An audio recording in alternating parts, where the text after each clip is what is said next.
Hey guys, and welcome back to another episode of Tales from the Basement podcast, the newest place for all things nerd culture, discussions, debates, and hot takes, and where we ask the real questions in life. I'm your host, Joe, and I'm here joined today by my good friend Bash. Say hi, Bash. Hey, Thank you again for coming back onto the podcast. How you doing today? doing good. How are you doing? Not too bad, not too bad. Today we'll be discussing the recent game announcements that were showcased at Summer Games Fest, as well as other major publishers and platform holders showcases. And then later on, we'll be pitting our most anticipated games against one another in a tournament to see which game is our most anticipated game to come out of E3 2024. Now, I'm certainly aware that E3 is no more.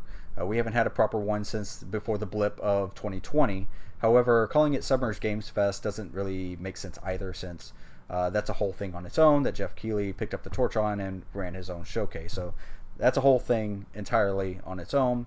However, but I do like to call this collection of video game showcases E3, simply out of nostalgia as a consumer. And when I say E3, anyone over the age of 10 understands what I mean. This podcast is a work in progress as we go along and are constantly making adjustments to improve the quality of the episodes that we produce. I want to thank you as a viewer of the show for your patience and support. And if you like what you see here on the podcast, please give it a thumbs up. And if you're new here to the show, make sure you smash that subscribe button below. All right, let's go ahead and dive into our first topic of the night. You ready? Yep. All right, so let's go into the E3 2024 recap. Now, I personally made a list of all the games that were showcased during E3 that I am personally interested in learning more about.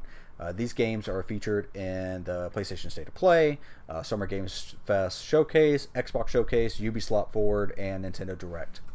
Now, I won't go too much into detail about any of them or all of them, if any at all, but if I say a game that you want to discuss more about, just go Psycho Mantis.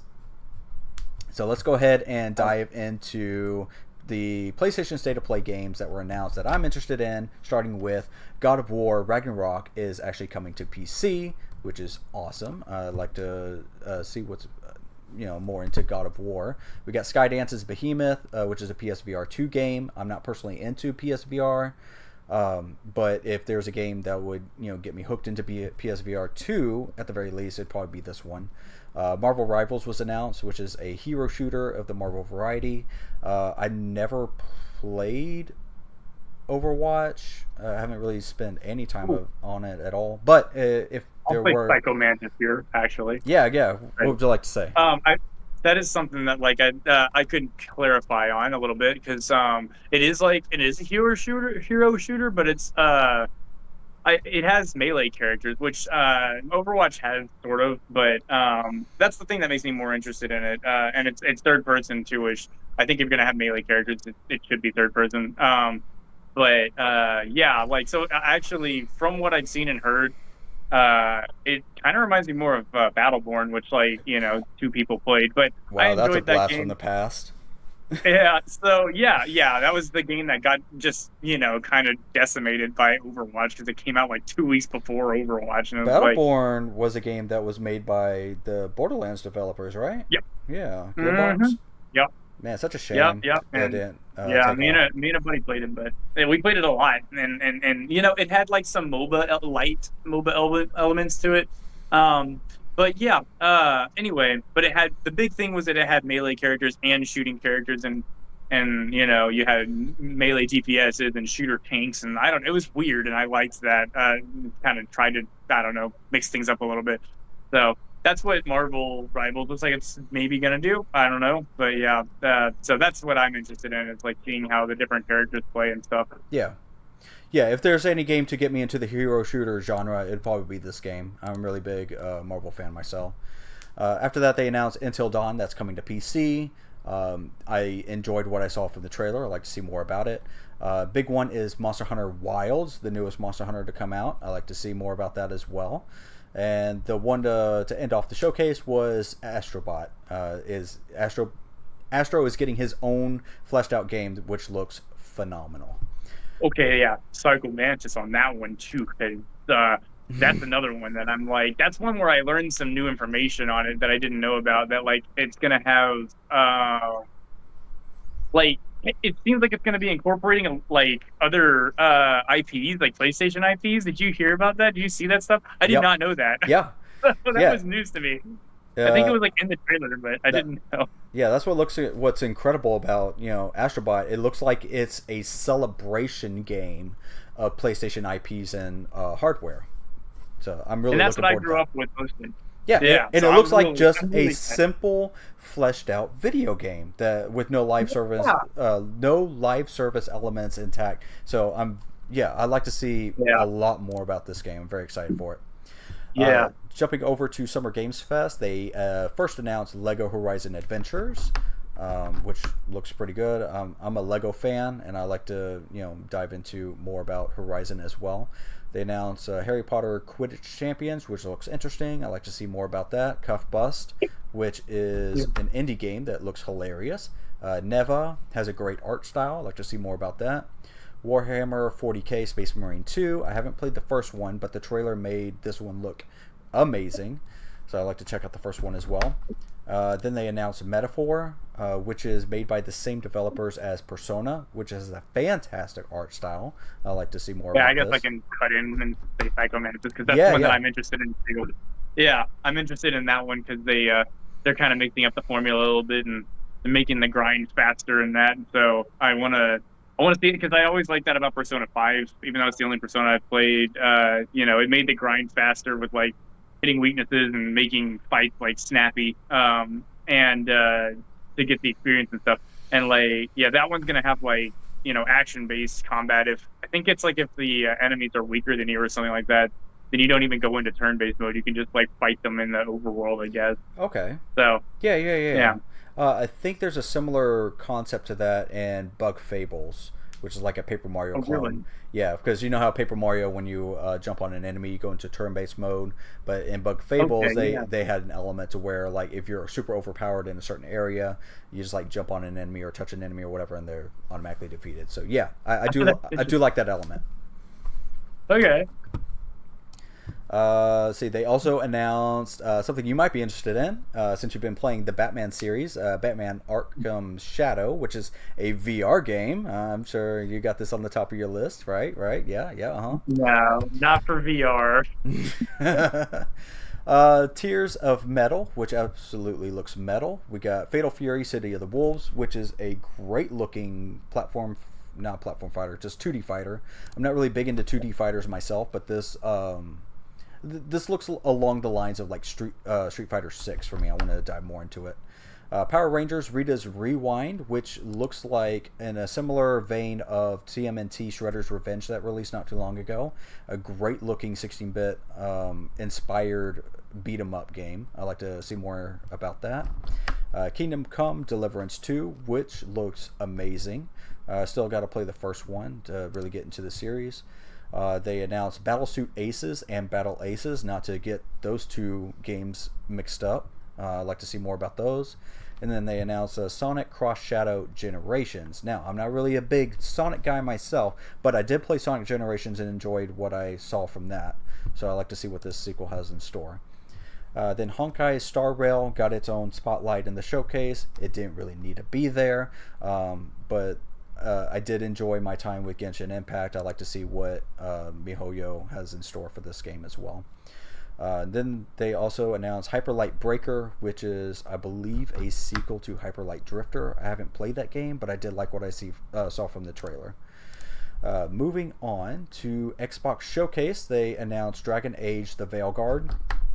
Now, I did like the tone that they set in the trailer. I thought it was hilarious. Now, only because I have never played any of the original Dragon Age games. I hear Dragon Age Origins is great, and then it kind of fell off a cliff. So I think this is kind of a way to bring back that audience, but I don't think it's working in their favor. After that, they announced Sea of Thieves Season 13. Huge Sea of Thieves fan myself. I like to see what Season 13 has in store. Then they showcase Perfect Dark, which is I believe a reboot of the series, which was a phenomenal game on the N64. I like to see what they bring to the reboot. They announced Fable, which had a pretty good trailer in my opinion. However, I do believe that they should have switched the art styles between Fable and Dragon Age. I think the fans could agree with that. They announced Elder Scrolls Online Gold Road expansion. I'm always into seeing what's new in ESO. I like spending my time in it. Then a big one, they announced Indiana Jones and the Great Circle, which is a very hilarious trailer. Choo choo! Really got my attention. I like to see more about Indiana Jones and his escapades. Then they announced Avowed. I don't know too much about it, but I did like what I saw from the trailer. They announced Atomfall, which looks like it's going to be a Fallout clone, not in a bad way. I'd like to see more what they bring to the table for that. And then toward the end of the showcase, they announced Assassin's Creed Shadows.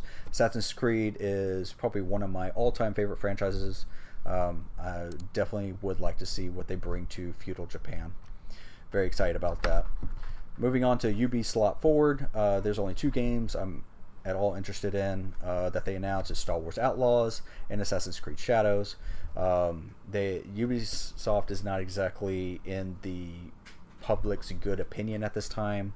They've been just like batting L after L after L lately, but hopefully this might be something that could win the fans over. Who knows?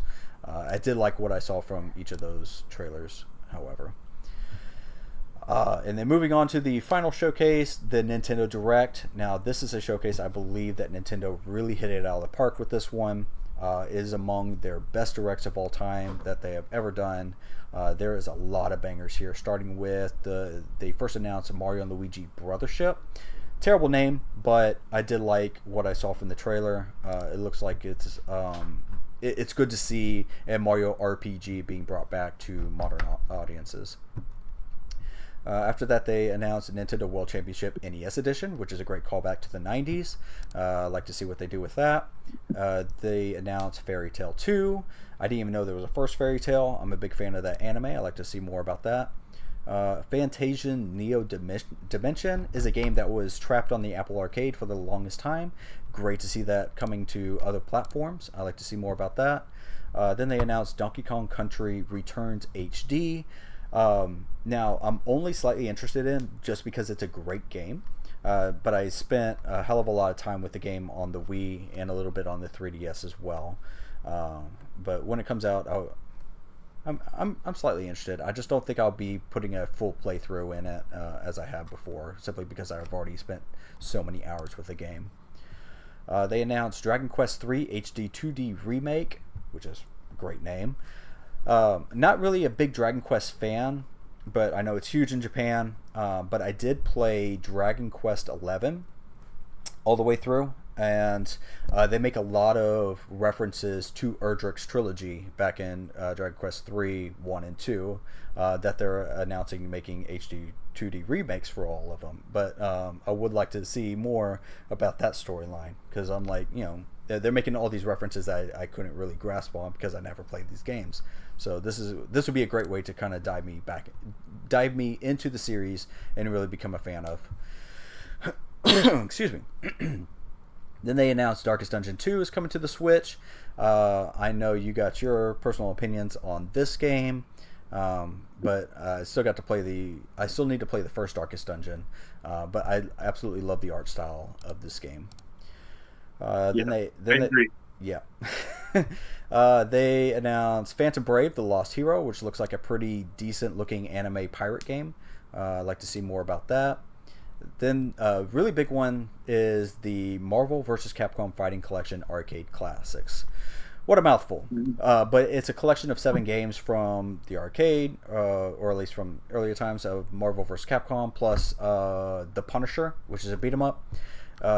And it looks absolutely amazing that they're, it's great that they're bringing this over to modern consoles, because I believe about a decade ago they delisted Marvel vs. Capcom 2, which is apparently like one of the best in the series. I'd definitely like to try to pick this up physically if I can. Super Mario Party Jamboree was announced. Now, what got me is that it's a sequel to Super Mario Party, which not exactly the best in my opinion. I didn't really necessarily enjoy my time with that one, but I did like what they did with Mario Party Superstars. So I want to see what they do with Jamboree to see if it's actually worth my time. After that, they announced The Legend of Zelda Echoes of Wisdom, which is going to be the first official Zelda game where you can actually play as Zelda. Before we have Cadence of Hyrule, Hyrule Warriors, and what was the third one here? Cadence of Hyrule, Hyrule Warriors. I don't know, honestly. I can't think of the third one. Anyway, yeah, it's going to be the first one from Nintendo where you can actually play as Zelda. Very exciting stuff about that. I'm excited to see the casuals get confused by the Zelda title. Yeah, that's think that's not Zelda anymore. Like, who is that? That's not Zelda I'm playing that. Right, yeah. So finally, you don't have to be confused by the title. You're absolutely right. Yep. And then they also announced Lego Horizon Adventures in this showcase. I've already made my statement about it before. Ace Attorney's Investigations Collection, which is a spin-off of the Ace Attorney games that involves Miles Edgeworth, and I believe the second game was Trapped in Japan up until this collection, so I'm very excited about what this is about. They announced Romancing Saga 2, Revenge of the Seven, which is a great-looking RPG. I'd like to see more about that. And then they ended off the showcase with Metroid Prime 4 Beyond, which looks absolutely amazing. It's about time that we heard more about this game since it was announced 7 years ago, I believe. It's been a while. I mean, announced and then canceled, or not canceled, but they did state that they were going to restart from the ground up at one point. Yeah, they didn't like what they saw from the original developers that they passed on this project to, so they brought back in Retro Studios, I believe, to have them start making on the game, and I think that was like 2 or 3 years after, after the first announcement of it. So yeah. They were like, yeah, they apologized. It was crazy. I kind of want to know what that first game was like. Like, what was wrong with it? Like, probably another Metroid, other M of that vein. Yeah, you know the fanfare that game had.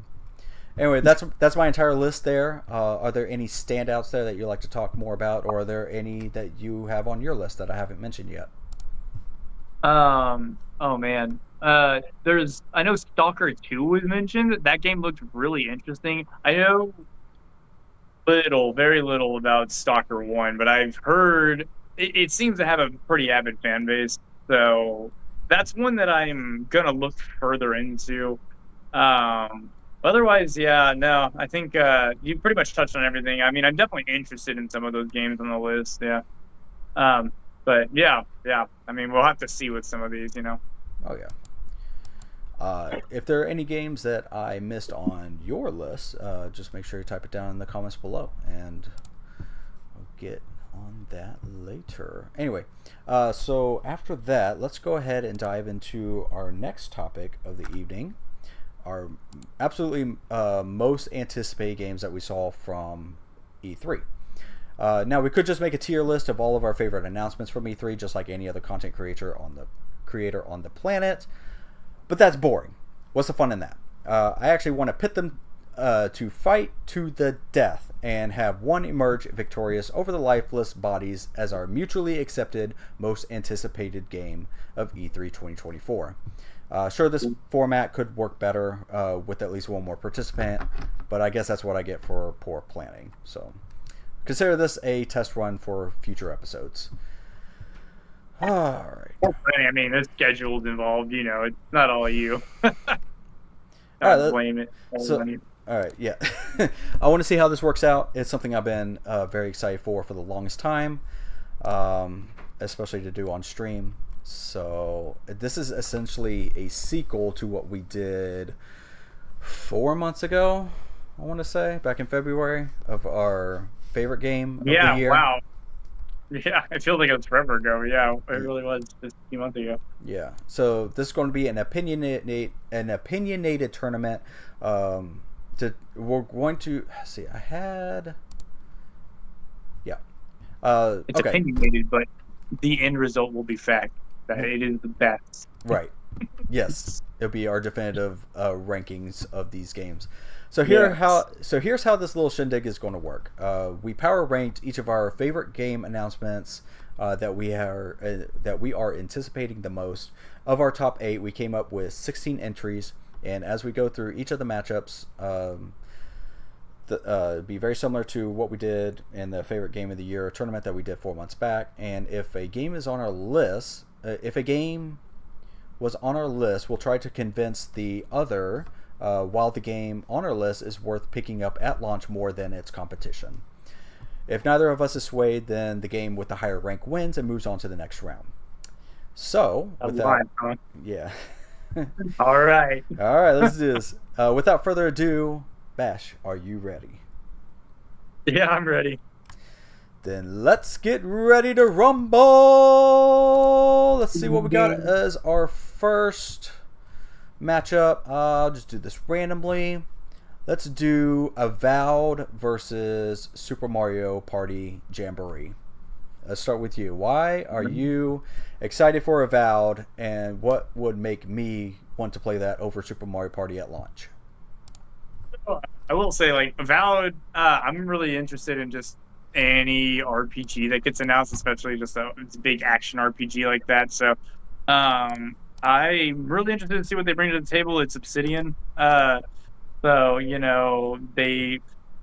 I wouldn't say they have more hits than misses, I would say. So I really do like the stuff that they put out. And this one has like a pretty interesting looking magic system, casting system. Uh, so yeah, I don't know a whole lot about like how it plays or anything, but I only recently heard about it actually, like probably just like 2 or 3 years ago. No, it's probably like 3 years ago. But I knew it was coming to like Xbox, and I had to look into it, and I was like, okay, that sounds kind of cool, I knew this guy that was like super into to Elder Scrolls, and this was like, he's like, well, until Elder Scrolls 6, this looks like the next best thing, and yeah, it does. It looks like what Obsidian did with Outer Worlds, not to be confused with Outer Wilds, but with Outer Worlds. Outer Worlds Aren't they is the to same like. thing? No, they're similar in, I guess, the fact that they're sci-fi, and about like exploring worlds, kind of. Outer Worlds, though, in my opinion, even though it is more of a space exploration game, it kind of is comparable to Fallout. It's like Obsidian's take on Fallout, Okay. like their own original universe, Yeah. and because it's like the sci-fi elements and stuff, you got laser guns and big like hammers and swords and stuff like that that are like a little more sci-fi influenced. Where, I mean, Fallout isn't necessarily super sci-fi, but on that line, I guess.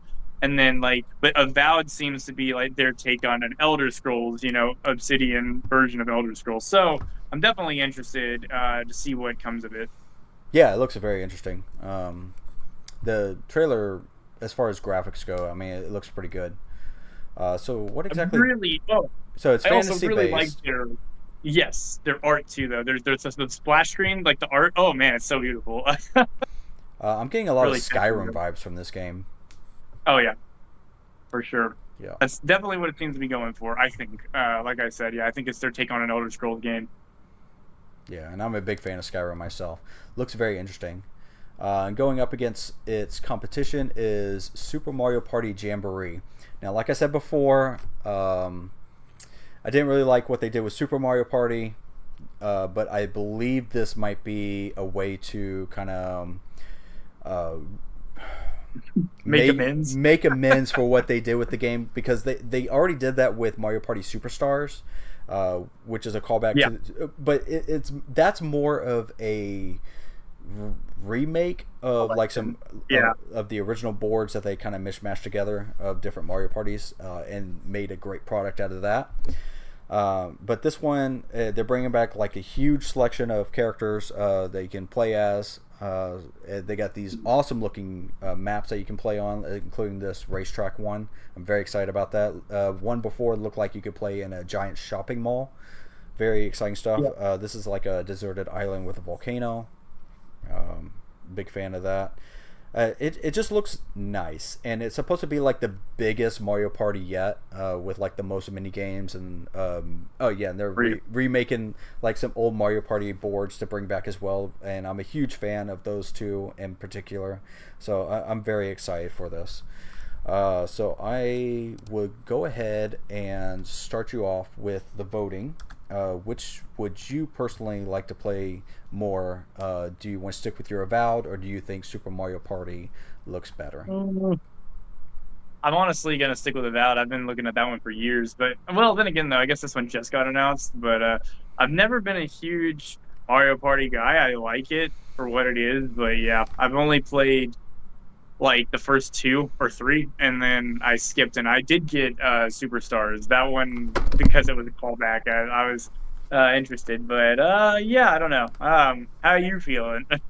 Well, Avowed has been announced before, so Mhm. this is the first time that we knew about this game. And Obsidian is a great developer, specifically from Fallout New Vegas, in my opinion. And I've yet to play Outer Worlds, which they made Outer Worlds, right? Yeah. Hmm. I haven't really played any other Obsidian game. I believe they also made Grounded as well, if I'm not Yep. mistaken. And Yep. I hear great things about that. And Mhm. we just got this announcement for Super Mario Party, which it just falls right. I mean, you know how big of a Mario Party fan I am. Yeah. At, even saying that, I do feel like I would like to play Avowed before Super Mario Party. I'm going to jump on your bandwagon for this one. Right. I do feel Yeah. like it's a better product from what we've A new seen. IP, you know. Absolutely. Who knows what's gonna happen? Yeah, So I'm interested. Really interested in that game. so Avowed Love will go. my fantasy RPGs. Yeah. So we'll give the winner to Avowed on this one. It looks really great. I like to see more about it as well. Jumping on to our next matchup, we have Fable against Indiana Jones and the Great Circle. Ooh, interesting. So let's start with Fable. I believe this was on your list. Yeah, it is. Yeah. Fable's one that I have. I never played. I guess it's a second and a third one. I didn't even know there was a third one. Like I did not play that. I think everybody Actually, forgot there I'm was a sorry. third one. I I heard. played Fable 2, but I Yeah. didn't play the first or third, and I didn't even. Yeah, I heard what it was not no good or something. I guess I don't know. Yeah. It kind of dropped off what Fable was about, I believe. I know I watched an Angry Joe show review on it, and he bashed it to death. But apparently, Fable 1 and yeah, Fable 1 and 2 are just like the Yeah, only two that good part. games. So, I see you're showing the first trailer for this game, and this is the one that really got bashed by a lot of gamers, I guess. Hmm. That like they're the main character's ugly or what, but Oh yeah, yeah, I don't yeah. really Okay, care. so I picked out the wrong one. This is the one from the previous year, but This is yeah, the earlier one. So right. the newer one seems like they actually may have changed her up a bit. Honestly, though, I don't care. It's Fable. You make your own character. I don't see what the freaking hoopla is about, to be honest. Yeah, I don't really understand that either. People just want something to complain about. I think so. Yeah, it's not And like the main what? character's going to be looking like that, right? Right? It's a Yeah, you make your own. Like I right. don't, and even if you don't, like I really don't care. I'm here for gameplay first. That's mostly what I'm here for. Right. And when it comes to games like this, I really like the atmosphere and stuff they set up, and writing is always good. A plus, and like I really do like how these trailers are written. I like that they feel like I guess it's like British comedy or whatever. It definitely feels like The Office or something. So, I don't know. I really like these introductions of like these characters and Yeah. they're like being interviewed. I don't know. The humor really hits for me. So Hmm. I'm really interested in this. And I think they look good too, to be honest. I know you said swapping this art styles for Fable and Dragon Age, and Hmm. to an extent, yeah, I get you. I feel like Fable could and has gotten a little more cartoony in the past, but Right. I don't know. I guess they decided one way or another they wanted to change. I guess so. Whatever.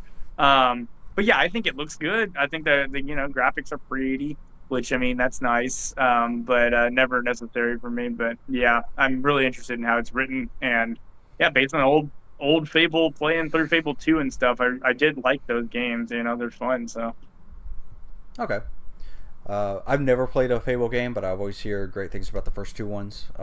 This trailer's got me excited to actually dive into it because it's the humor that's what really got me. yeah, Uh, doesn't take itself too seriously. I like that. let's see, going up its competition. I said it was Indiana Jones. So let me pull that Yeah, up yeah. now. I don't know if Indiana Jones has actually good video games before. Who is making this one? Do you know? Bethesda, isn't it? Or they're Uh, publishing it? I don't know who's making it. Machine Games? Machine Game? Okay. Yeah, Lucasfilm Games. I But yeah, I believe it is a Bethesda publishing game. So what's odd to me is that this game is in like solely first person, so you don't really get to see Yeah. Indy, and except for maybe in like some cutscenes. But I think this game is going to be all about the cutscenes. You're progressing through a narrative driven story based game, and I think it I'm looking forward to it being on par with the original trilogy.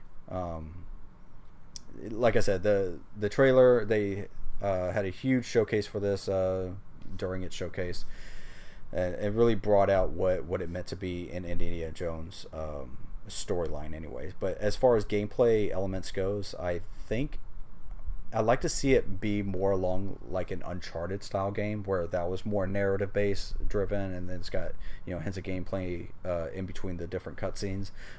So I would like to see a lot more about this game. How do you feel about it? Yeah, like uh I get, yeah, I'm the same. Like, or I don't know if you mentioned, but at least for me, I'm not like the biggest Indiana Jones fan. I've seen one or two movies, maybe. I don't know. Um, but I did really enjoy Uncharted, and I mean, Uncharted is literally just Indiana It really Jones. is, So, yes. yeah.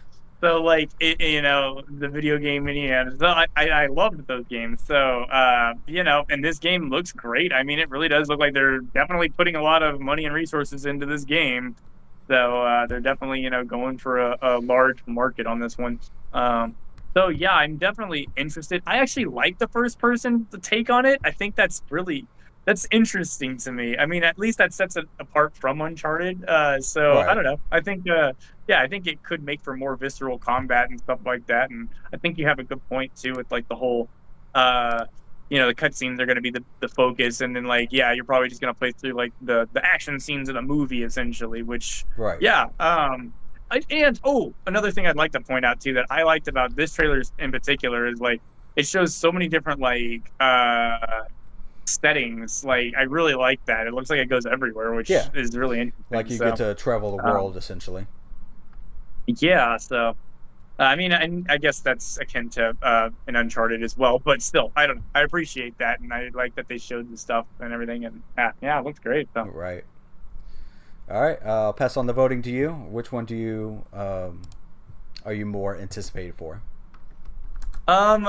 it's a tough one, honestly, but I think I can give it to Indiana Jones. I think that's fine. I don't know, Uh, I really do like my fantasy RPGs and stuff, but I don't know. This one does look like I think it'll have a wider appeal and things like that. So, Right. uh, it definitely doesn't seem to be uh angering the fan base. So, No I guess controversies it's got involved. that going for it. Yeah, I will have to Yeah, agree with that. As much as I would like to check out more about Fable, I do feel like I'll be playing Indiana Jones way before them. So I'm gonna have to put my vote on Indiana Jones as well. nice. Uh, Right. All right, jump into our next matchup. Let's do The Legend of Zelda: Echoes of Wisdom up against Gears of War E-Day. So I'll go Man. ahead. Yeah, I'll go ahead and jump off the first one here. You know how big of a Zelda fan I am. It is, along with Assassin's Creed, probably my absolutely most favorite franchise of all time. I'm a huge Zelda nerd. I played basically all the games, and I just adore this art style. And I at first I thought up to this point, this was going to be a remake of the first original Legend of Zelda, which I am still anticipating for. Nintendo needs to do a proper remake of the first one, and I'm quite surprised that they haven't done that yet. However, it's great that we're actually finally going to be playing as Zelda for the first time in an official capacity. I still can't believe I can't remember that third game. We got Cadence of Hyrule, Hyrule Warriors, and I know there's another that you can actually play as Zelda. It's bothering me. I had it I listed. don't know. Yeah, not So as much as a Zelda fan. I don't know. so um, So it looks to be the same map as the one in A Link to the Past. And Zelda's going to be brandishing a staff that allows her to make copies, or as this game will call them, echoes of certain objects and enemies. So it really provides a fresh, unique gameplay take on the Zelda formula. So it's not just simply slashing with a sword or using different items in that way. It's all about that staff, and I guess the companion partner that she'll be traveling with her as well. And I love that they're bringing back the art style from Link's Awakening remake on the Switch. I think that's a pretty good choice. I really adore this art style. It makes it look like a Looks like miniatures, like a tabletop. yeah, exactly. Yeah, Dioramas. I love that art style. Right. Yeah, What do you I think of agree. this? Yeah, yeah, it's interesting. I did find it kind of silly about like a copy pasting. Like that's the main mechanic. I thought that was kind of funny to me, honestly, but not necessarily in a bad way. It's just like it is unique. It's an original idea. I remember But yeah, I now. thought. You can play Zelda in Smash Brothers. I'm so dumb. Oh, wow, I should have known that. But yeah, that's like the only one I would have known. But yeah. Yeah. Uh, Anyway, continue. but yeah. I do, yeah, and like I said, I love the art style as well. I what entices me more to play this game is, they are trying to like, Echoes of Wisdom. They're trying to like play off of that wisdom vibe and like make it a little bit more of a puzzle game. Yeah. Also, it's got like a Kirby element of Yeah. like kind of capturing enemies Because and that's what Zelda is. using. She's like the embodiment of wisdom, and it's great that Yeah, they're making use of that element. yeah, I think they're trying their best to like, make it to where you're not about courage this time, you're about wisdom or what. So like, yeah, so it's not So, necessarily like heavy fighting. what would a game about Ganondorf be over Power? Would it be like an RTS where you like command minions over certain? That would be interesting. I would actually like to see Oh that. yeah.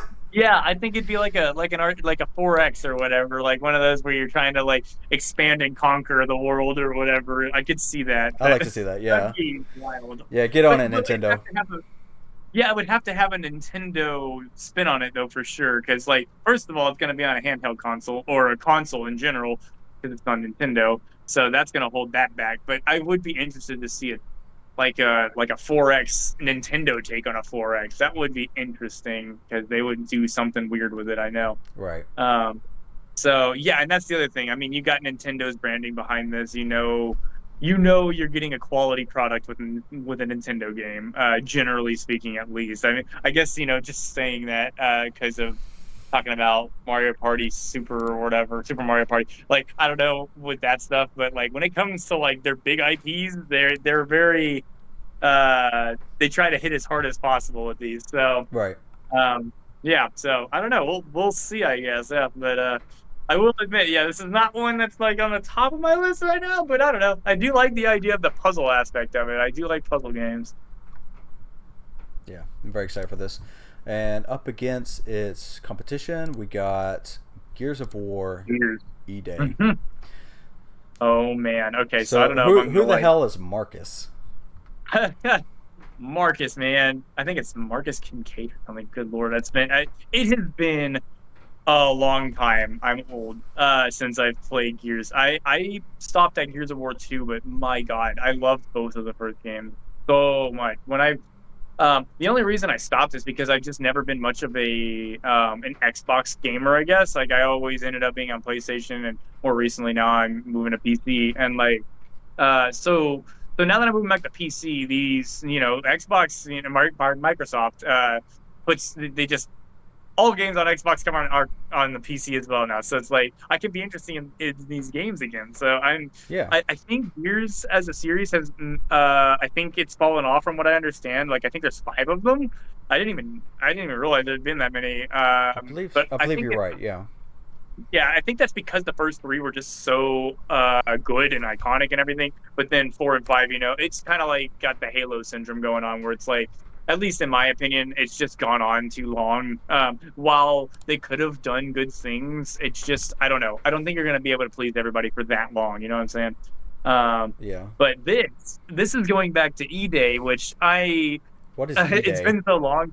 But E-Day is the origin of when the locusts are the bad guys, and when they start coming into the world and stuff, and you're playing as like the counter to them, the sort of like militarized kind of group that's against the locusts. You're like a group of real strong badasses that wear these big ass suits because the locusts are just like so powerful or whatever. They're like, I don't even know how many times stronger than a human or whatever. So like they're bringing their technology as humans to like try to combat these locusts, and it's always just been a super gory, like it's like a sort of like a Doom or Mortal Kombat kind of like level of like gore and visceral, combat. And I loved that. And then, but the combat's just always really good, and it's got like a lot of different enemy types. And like the locusts just were always super interesting to me.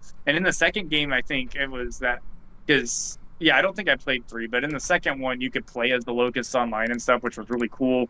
Um, and yeah, I don't know, just the lore, the world, everything's really cool. And then the gameplay was like very solid, very fun. That was the best part about the game. Honestly, for me as a kid or whatever playing those games, or I guess maybe more like teenager, I don't know. Yeah. But I didn't even pay attention to the story. I was just there for the gameplay, like just fighting up freaking aliens or whatever. And like just oh man, I got so into those games. So I'm interested. I'm very interested in this. People seem interested as well. The general public seems like, ooh, this is a good take for the E-Day. So I believe the first Gears of War was the birth of the cover shooter, the third-person cover shooter.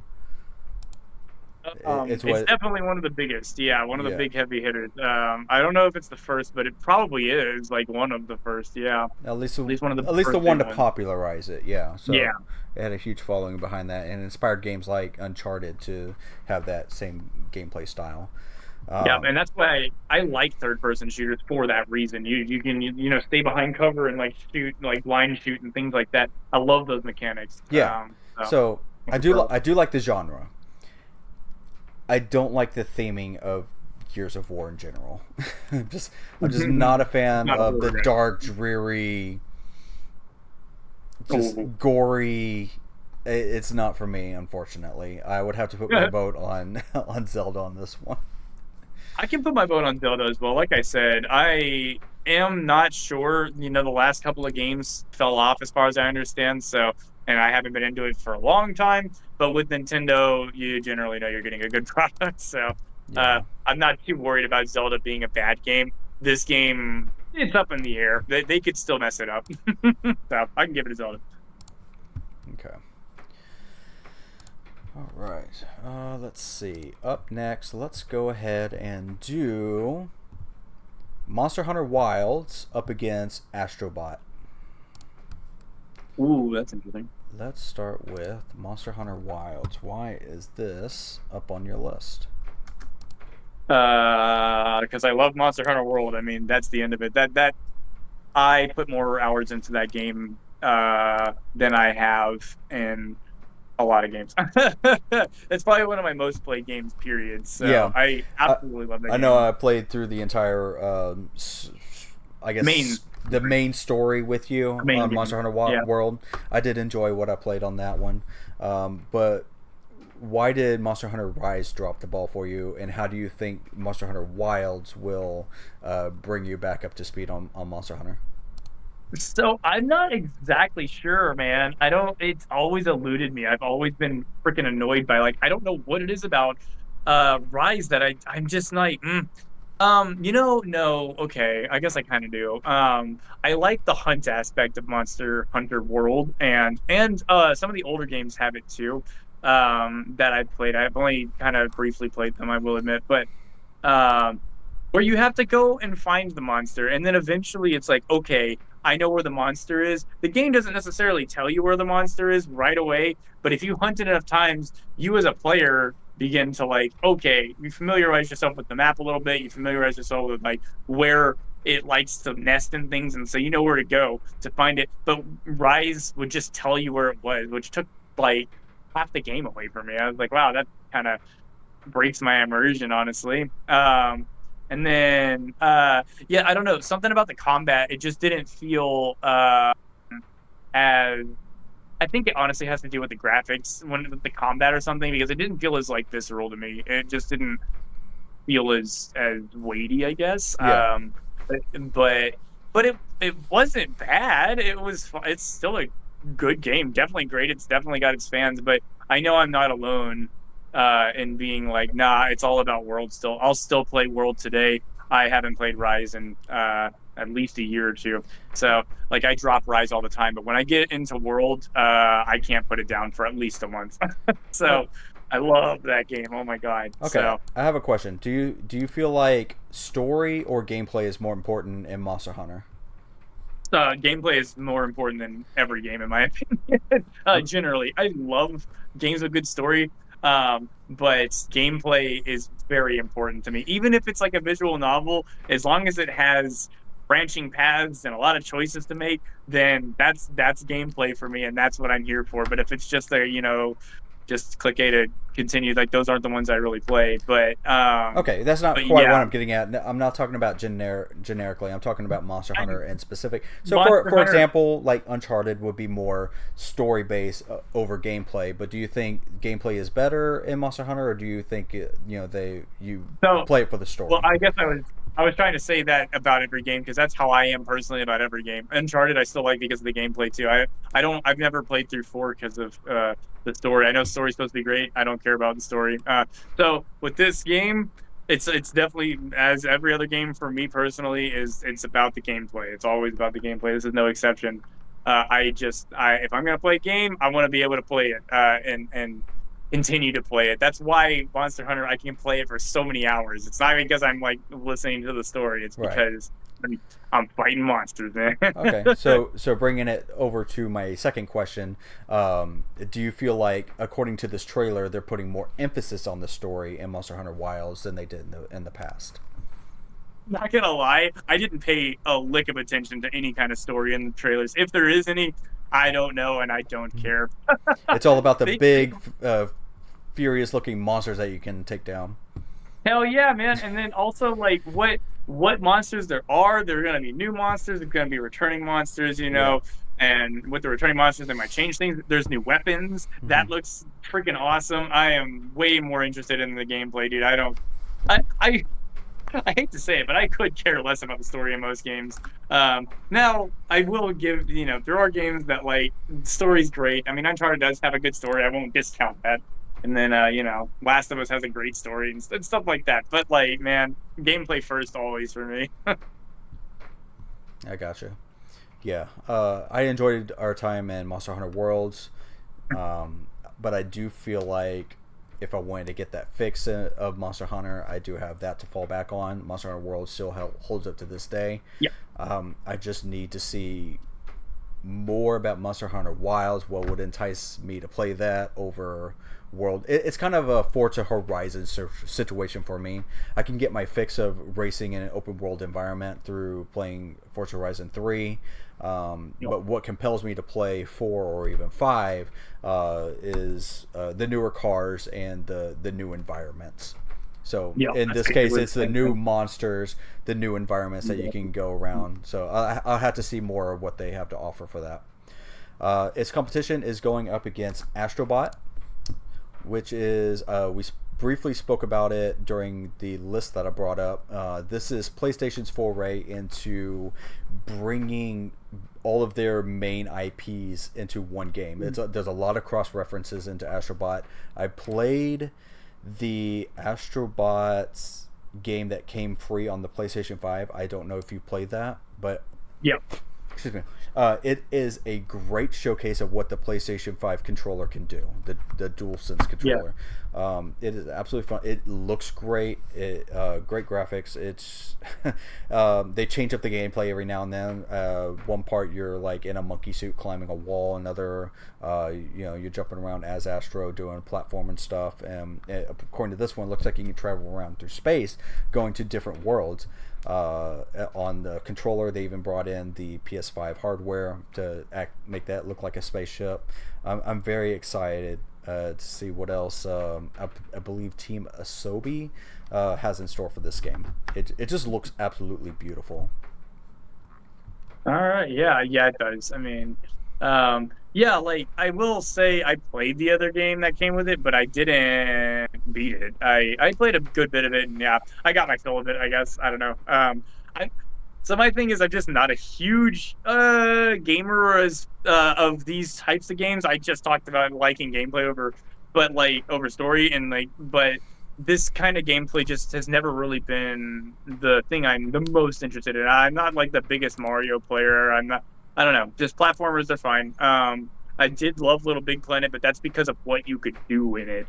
The creative stuff took it beyond a platformer for me. But yeah, so just straight up platformer games are fun in their own right, but they Yeah, just aren't my they don't hold your top attention for too genre. long, right? Yeah, I guess that's really what it comes down to, I guess. Right. Yeah, my ADHD kicks in eventually, and I'm like, all right, moving on. So, Completely understandable. so, Yeah. yeah, so nothing against genre, but yeah, it's just me personally. So, man, I hadn't seen these enemies. Those are cool. All right. I take it you're going to put your vote into Monster Hunter because I know how much that series means to you. Yeah, I think I would stick with Monster Hunter in this case, to be honest. Hmm. But I am, like I said before, I am really interested in the how like they're going to implement the other IPs. I really want to know more about that. And but I will admit though, I do agree with you with Monster Hunter 2, it being akin to like a sports game or a a racing game or a fighting game even or whatever. Like it really it's not going to be able to make they're not going to mix the formula up too much and I mean, and like I said, it's not about story for me. So like, I do agree. While it's on my anticipated games list, it's not my like. I still love World, so I don't know. I'm Right. still gonna play World regardless, and like I'll wait and see with that one. So, but I'll go with Wild for now. Yeah, so I know you play games more on the gameplay than the story. For me, I'm probably the complete opposite, especially when it comes to single player games. I do like to play for the story Oh, more okay, than gameplay. I just that's I fair. just enjoy experiencing narratives that other people come up with. It's just enjoyable for me. But I know you. So you're going to put your vote into. Monster Hunter. Yeah. I'm going to have to keep my vote onto Astrobot, but you'll be pleased to know that Monster Hunter ranks higher than Astrobot, and it will move on to the next round. All right. All right. All right. Next up, let's go with Kingdom Come Deliverance 2 up against Mario and Luigi Brotherhood.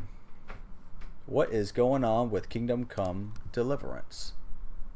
The second. So okay, so yeah, I know this one's on my list because like again, I just love RPGs. Medieval RPGs are great, or fantasy really, but this one's not a fantasy. This is medieval Mm-hmm. specifically. This is historical RPG. Historical Um, fantasy, perhaps, kind of yeah, almost like yeah. Assassin's Creed esque, but it's more Uh, it's just history. just history. Yeah, Yeah, like they're not bending the assassin where Assassin's Creed, created the assassins and the Templars and things like that and tried to like, flavor some things. This like is no, this takes place in like this period of time in the world and like in 14 something, ouch. at least the first game.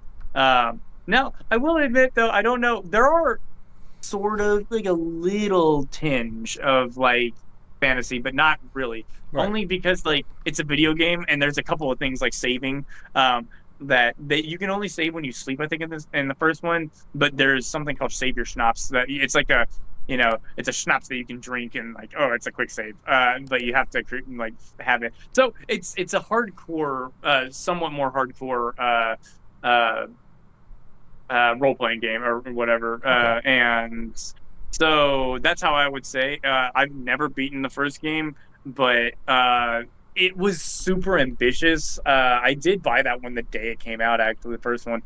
Just because I was like, wow, like look at this. I hadn't like heard of it at one point, and when I heard about it, I was like, whoa, I have to. I can't believe it's flew under my radar. And it flew under my radar for a reason, though. It is made by a smaller team, but they're so passionate. Yeah. They do like little behind the scenes things and stuff. They're a really adorable little group of people that like really care about their game, and it shows. And people really did like the first game. It has its own like little cult following for sure. Yeah, I'm getting some Um, heavy Game of Thrones vibes from this game. Very excited for it. Yeah, yeah, for sure. There is some of that going on. It's not necessarily quite as dramatic from the story from what I do recall and what I got through, I guess, but there are definitely some dramas going on. Mm-hmm. And you know what? No, yeah, no, there's definitely some drama going on. It's maybe not as dark as Game of Thrones gets, Yeah. um but yeah, it does I mean, the first game starts with like a raid on like a small village and like everybody but you guys. So, Oh God. um, it yeah, it gets real pretty quick. But yeah, real is the whole thing. The combat system is really interesting. In the first game, I'm sure there's like a meta nowadays, but it was cool. Like, you'd have to like read your opponent and like figure out where to block, and it wasn't just like there's not just a block button here or a parry button or something. You had to like block in specific directions and attack in specific directions. So it's Um, got a similar mechanic to For Honor with the its sword yes, play. yes, but more complex. Yep. Oh It's wow. like For Honor, I think, has like three or four. This one has like six or eight different like ways to attack Oh and wow. defend. So, Very exciting. um, Is the first one like that as yeah, well? yes, that's the one I'm talking about. Yeah, Oh, like I duh. two seems like it's just basically the same, but more, of course. Right. And they're gonna refine that and stuff. But yeah, that is in the first one. And if you do want to play the first one, and I might try to pick it back up again too. But from what I understand from like the fandom and stuff, it is worth looking into like guides of like uh how to level your character or Henry specifically. You play as Henry. You do not make your character in this game. You play as Henry, and yeah. So like, but you can. There's builds that you can do with Henry. You can be really good at stealth. You can be really good at combat, whatever. And there are kind of ways that you have to do certain things. You start as a peasant, dude, so you don't know anything, and so you suck at combat. You suck at a lot of things, and the more you do them, the better you get at them. You can find trainers in the world, which yeah, that's something like maybe that's worth looking up. You find people who can help you hone your skills, and then yeah, that's how you'll get better and better. Otherwise, it's gonna be a difficult game if you Yeah. don't like kind of practice and train and stuff. So it's definitely taking a realistic approach to an RPG. That's what they're going for. Yeah. So if you, I guess you, yeah, a realistic approach to the medieval setting. Yeah, I guess this will yeah, scratch that itch for you. It's yeah. amazing. Yeah. I love realism in video games. I like that kind of stuff. I like modding Skyrim to be a little more brutal and stuff so I'm interested in this one. I really do need to play through the first one. I will admit some of the stuff that's gotten me a little bit like the first that I haven't finished the first one is because I don't know if they were bugs or if it was something with maybe I made the wrong decision or something, but like I know there's been like certain spots where like man uh I'm having a real tough time with like some of this stuff that's going on, and it seemed like due to bugs and stuff I kept like respawning in the middle of a combat at one point. I remember it was like there was a combat that was like unwinnable. I had to run or whatever, and like it was just really annoying to get out of and stuff. And like I don't know. So it can be a confusing experience. So I think we're gonna go in with like more research next time. And I think that's the way to do it. Gotcha. Very exciting stuff. All right. So its competition is going to be Mother. Excuse me, Mother. Bring it back to Earthbound days. Mario and Luigi Brothership. Let's see. So when they first announced this in the Nintendo Direct, I thought it was just going to be like another platformer, with a new art style, so like a sequel to Super Mario Brothers Wonder. But then they actually brought in the Mario and Luigi title card, and because that threw me for a loop. The original team that made the Mario and Luigi series went under. They don't exist anymore. So it's awesome that Nintendo is keeping this series alive. And I played through a majority of the series, barring Paper Jam and Partners in Time. But this is a fantastic series for me. I really like the RPG elements and the timing based combat that they have, reminiscent to Paper Mario as well. This is an all around good series for me, and I like to dive into this yet again. And the trailer of this game makes it look really good. Yeah, I like the art style a lot. I've never played this series before, and I didn't know until this trailer that it was an RPG series, like Yeah, Paper Mario or something. yeah, yeah. I Because like Paper Mario. Yeah. so when it started with Super Mario RPG for the Super Nintendo, and then Nintendo turned that spiritual successor to Paper Mario, uh, for the consoles anyway, and then for the handhelds, I think another developer made this series, so they kind of kept both RPG elements alive. One series for the console, one for the handheld, and Okay. so they've already remade a really good Paper Mario game, and now they're making a new sequel for the Mario and Luigi series. I just love the fact that you can like control Mario with one button, Luigi with the other, and then you got team based combos in combat as well. It really changes up combat to make it stand out from other RPGs. Yeah, I mean, yeah, I will admit this one was very close to making it on my list, but only because I'm not familiar with the series that I didn't end up putting it on there. But I will say, like, just here and now that like I'm willing to give it to this one because I really am interested in this game. I think I'm gonna end up probably getting it myself, to be honest. It's just something maybe it's because they were on handhelds because like I just did not even know this. Like I knew of its existence, but I always thought they were platformers. I did not know. And again, I'm not really into platformers, so I'm like I did not know that they were RPGs, and that's really cool. And it's controlling both at the same time like that with A and B button. That's really cool too. That's a cool concept. So Yeah. definitely interested. The more I hear about it, the more I'm interested in this game. All right, so let's go ahead and put it to a vote. Starting with you, my friend. Yeah, so yeah, I already said like I'll stick with or I'll say Mario and Luigi brothership. Which is actually very interesting because the more I see about Kingdom Come Deliverance, the more I'm leaning toward that game. Wow. I Hey, actually really want to check more about Kingdom Come Deliverance 2 more than Mario and Luigi at this time. So I'm gonna have to you put should my vote definitely on that one. check out the first game, dude. You can most likely I haven't looked into it, but I'm sure you can get that game cheap now. It came out in like 2017 or something. It's Yep. old.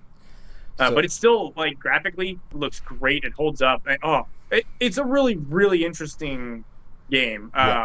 But yeah, it takes work to play. Uh, So just be prepared for that. yeah. So we're tied at one apiece, and you'll be pleased to know that Kingdom Come Deliverance 2 actually ranks higher than Oh, Mario and Luigi. yeah. Yeah. So it will move Yeah, on to that the like next comes round. RPG high. All right, cool. All right, let's see. Moving on. Let's see. We got 3 matches left. Let's go with Star Wars Outlaws versus Path of Exile 2. We're going to Oh start. wow. Okay. Yeah, we're going to start with Star Wars Outlaws here. This is really high for me on my list, simply because at the end of our first tournament of back in February, I told you that I was going to dive more into space-based games throughout this calendar year, and that led me into playing more Star Wars. That led me getting into the Star Wars series. That led me getting into wanting to watch the Star Wars in timeline order. That's a whole topic on its own. I have a video for that from the past if you want to go check that out. But so I'm needless to say, I'm kind of an up-and-coming Star Wars fan at this time. Now, Disney hasn't necessarily done a great job with the Star Wars IP at this time, but it's great that they're branching off from sticking with the Star Wars license to EA. So Ubisoft is able to do something with it for the long after I guess an exclusive license that EA had. And this, honestly enough, for whatever reason, this is going to be the very first open world Star Wars game that we've had. It's amazing that it took us this long in order to get I guess an open world RPG. I believe Star Wars 1313, that was a project way back in the day that got canceled, may have been an open world Star Wars game, but then again, it got canceled. It never came out, and I'm very excited to see what this one's all about. However, if Ubisoft stopped doing Ubisoft things, I can see this being a phenomenal success.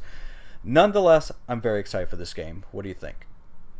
Um, well, one stipulation, just to be a little semantic, I guess, but or whatever, but is it's the first open world single player Star Wars game because I like Galaxies exist and that's a open world game, but it's an MMO. So it well existed, I should say. Um, Fair point. but yeah, MMOs did exist for Star Wars. Yes, Star Wars Galaxy. I think that's a forgotten game. it's a canceled game. Yeah, it's gone. Not It's well, canceled, okay. but it's you can't play it anymore. It's delisted. It's you can't play it officially anymore, but you Right. can. There are fan servers, yeah. Okay, but that was So from like in the early 2000s, I believe. I know next to nothing it was about Galaxies. it was the late 2010s, if I'm not mistaken. Okay, Yeah, it had its like run, but it didn't survive. yeah, I think it came out around like 2010 or 2011 or something. I could be right. It was either the early 2010s or the early 20 teens, I mean, or whatever, and like or like the late 2010s or whatever 20 aughts or whatever you want to call it. Okay. But yeah. Okay, yeah. Anyway, First single player open world. Let's get it right. You're absolutely right. yeah. Anyway, no, but one thing I will say about this game that I really do like from what I've seen is that it's got just it's kind of a small thing honestly, but I think it's I don't know, it's potentially a good sign of like okay, they're not being like completely unoriginal. I like that you have a little sidekick companion that's not like a little ball droid or something. I figured you would have like a little droid companion that would, if you had one at all, you know, it's like always like a little like robot. every other storyline in existence. I think Yeah, but Jedi Survivor and Survivor oh and Fallen Order. I yeah, believe he all had a that. Yeah, droid companion. you'll have a droid, but like in Yeah, this one, you have an alien little creature, which is like that's really cool and that's original, and unique. I Yeah, think that yeah. yeah, it's unique. So. You know, it's little things like that. Like the universe of Star Wars really needs to uh, like get the Diverse. right hand on it. Yeah, Yeah, they need to expand more and get expand away from more. the damn Jedi. And I'm really happy to see this isn't about a Jedi as well. So it's definitely got my interest. Ubisoft is a big like you know how I feel about Ubisoft. So You that's the biggest reason it's not on my list. Yeah, Ubisoft as a publisher is at the same level as EA in my opinion. They're both like really scummy. Yeah. So well, okay. So is Ubisoft just? I guess Ubisoft's just publishing those then. I don't even know who's developing it, honestly. Um, Actually, does that at the Is beginning of the trailer? it LucasArts? Well, well, yeah, it's a LucasArts game. Well, LucasArts is a dead. I don't think that's a developer anymore. I think it's just a name now. Yeah, it's a shell of its former self.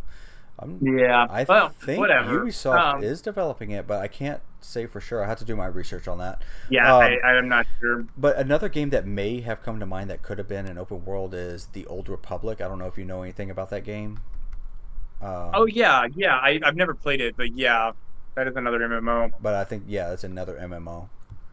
Yeah, but I have played Galaxies a bit. I played on the fan servers and stuff, and that one's definitely open world. But anyway, in the old school sense of like, you know, don't go to well, in the MMO sense of like, you know, this is a leveled area, this is this level area, or whatever. But you can Right. still go there. Um, But so, imagine but Assassin's Creed Origins or Odyssey or Valhalla, but in Star Wars format.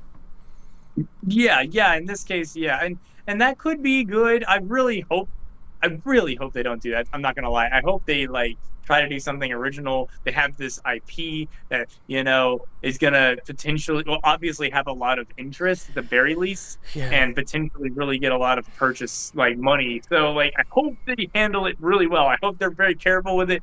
But I don't know. I'm not confident. There are ways of doing open world right, like in Skyrim. There are ways of doing open world wrong, like in Far Cry 6. I think that is the most recent one that people got bored of.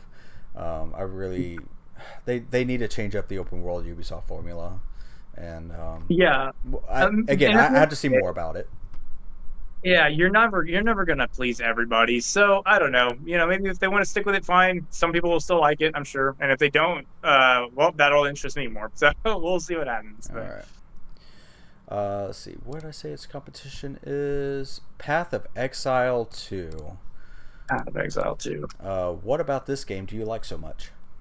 So I played the first game. The biggest thing about this game that interests me is that it's free. So that's great. Is it really? Play it day one. Yeah, it's a free to play game. So it's the first game. Hmm. It's a Diablo-esque kind of like, it's not as dark as Diablo from what I recall anyways. It's been a it hasn't been all that long. It's been within the last like 4 or 5 years that I played that I played the first one. I don't it is sort of a live service thing, kind of like not okay, live service is a bad word, I guess. I don't think it has like battle passes and crap like that, but it does change as over the years and stuff. So I'm sure it plays differently. Things have changed from what I understand than from when I played. I actually think the community's not so happy with it nowadays, but I don't know. I kind of passively keep up with it from time to time, Mm-hmm. or hear from the community from time to time or whatever. Uh, but yeah, but I enjoyed my time in it. I never did beat it, but I think I got to like the end game or whatever. I got very far in it, and yeah, for being a free to play game, it's a good game. Now, one thing I always feel like nobody talks about though, I hear about greedy microtransactions in games all the time, whether they be free to play or not. People like Angry Joe will bring up like Valorant having like $100 skins, but For blue. you can easily spend $100 on skins in this game, and your skin is like 5 pixels on the screen. I couldn't get over how egregious the pricing was on little cosmetics, but those are of course just cosmetic and they're not needed for the game. And the game itself, again, being free to play, I was impressed. I mean, it plays just as good as like a Diablo or whatever. Um, so yeah, I really thought it was really cool, really good. I definitely sunk a lot of hours into it. So I'm definitely. Oh, and the biggest thing about Path of Exile, I guess, that it had going for it when it first came out, and in fact, Diablo has kind of taken some notes with Diablo 4, at least with like the trees. Although they ended up being a little more bare bones, but Diablo 3 had really bare bones trees, like skill trees. Yeah. Path of Exile has like the biggest skill tree you can imagine. It's ridiculous. Oh wow. It's like overwhelming the size of it. And Oh wow. but what's interesting about it though is that um, I think you start as a class, but you can branch into like any other class. You can multi-class by just branching out. And all the classes are interconnected. It's a big web of nodes. Yeah. And while whether they're passives or whatever, but you can like dip into all kinds of classes and like really just kind of make your own character. You'll definitely be a unique character. Um, so I don't even remember what I played, to be honest, but yeah, it was a good time though, and I definitely put a lot of time into it. So and that's how I gauge. That's why I like gameplay over story, because I gauge Yeah. my love of a game by how long I can play it, and I played it for a long time. So I'm looking forward to it. Fair enough. Um, I like I like the gameplay, but Hmm. I guess this to me this is a PC game. I've always grown up with consoles. Never really delved too much into PC. I never really delved too much into games like Diablo. So I don't have too much experience with this type of gameplay, but it looks phenomenal. The graphics look amazing. The only issue I have with it is its theme. It's dark, dreary, and gory, and it's again, it's not something I really um, invest too much interest in it. But Mm. other than that, the gameplay itself looks really good. Yeah, I mean, and again, like I don't even remember the story. I'm sure it was interesting or whatever. People like Diablo and other things for the story, and I can appreciate the story to an extent sometimes. But a lot of times, especially if these are games that you can play with other people. So, like, if you and I got together and played it, I mean, you don't even have to pay attention to the story. It's just Yeah, all about the combat and grinding and getting good gear. It's a looter. So it's right. all about looting and seeing what kind of gear you get and stuff. So, and then If creating your build. I do have a feeling if I played the first Path of Exile, I'll have a very different tone about this game. Yeah, and again, this game's going to be free as well. So, I mean, no yeah, excuses, I mean, right? why not? Yeah, that's why it's on my list. It's like, hey, it's free, and if it's free, I'm going to play it. Might as well. even so, I think I'll have to put my vote on the Star Wars on this one. I'm I'm willing just to really give you into that Star one. Wars right now. I don't care. Yeah, I'm willing to give you that one, I guess. But yeah, oof. Oh man, Ubisoft is such a big red flag for me. We'll see. Huge thorn in the side for that game. Yes, yeah, you're absolutely right. It's a huge red flag. But even so, over this game, I do think I'd want to check out Star Wars more than Path of Exile, even though it is free. It does have that Well, going for it.